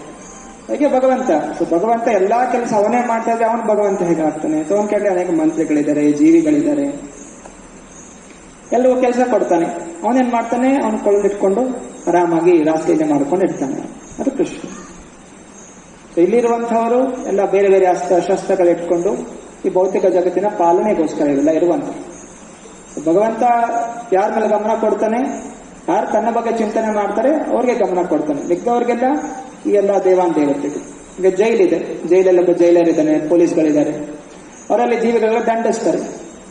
ಯಾರು ಒಳ್ಳೆಯವರು ಆಗ್ತಾರೆ ಅವರು ಸರ್ಕಾರದ ನಿರ್ದೇಶನಕ್ಕೆ ಬರ್ತಾರೆ. ಯಾರು ಭಕ್ತರಿರ್ತಾರೆ ಅವ್ರಿಗೆ ವೈಕುಂಠ ಲೋಕದಲ್ಲಿ ಭಗವಂತ ಅವ್ರ ಜೊತೆ ನೇರವಾದ ಸಂಘ ಇರುತ್ತೆ. ಯಾರಿಗೆ ಭಗವಂತ ಬೇಕಾಗಿಲ್ಲ ಅವ್ರಿಗೆ ದೇವಾನ್ ದೇವತೆಗಳು. ದೇವಾನ್ ದೇವತೆಗಳ ಮೂಲಕ ನಾನಾ ರೀತಿಯ ವ್ಯವಸ್ಥೆಗಳನ್ನು ಭೌತಿಕ ಜಗತ್ತಿನಲ್ಲಿ ಭಗವಂತ ಮಾಡಿಸ್ತಾನೆ. ಭಗವಂತನ ವೈಭವ.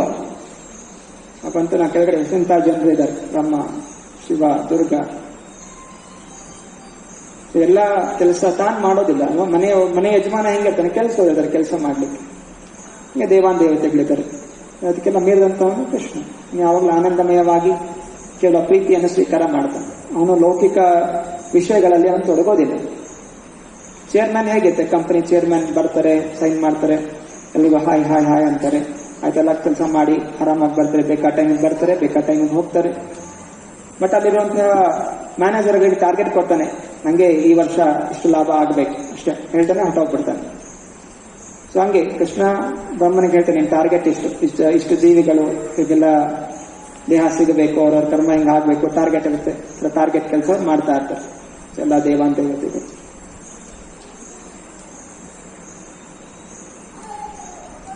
ಸರಿ, ಗ್ರಂಥರಾಜ ಶ್ರೀಮದ್ ಭಾಗವತಂ ಕಿ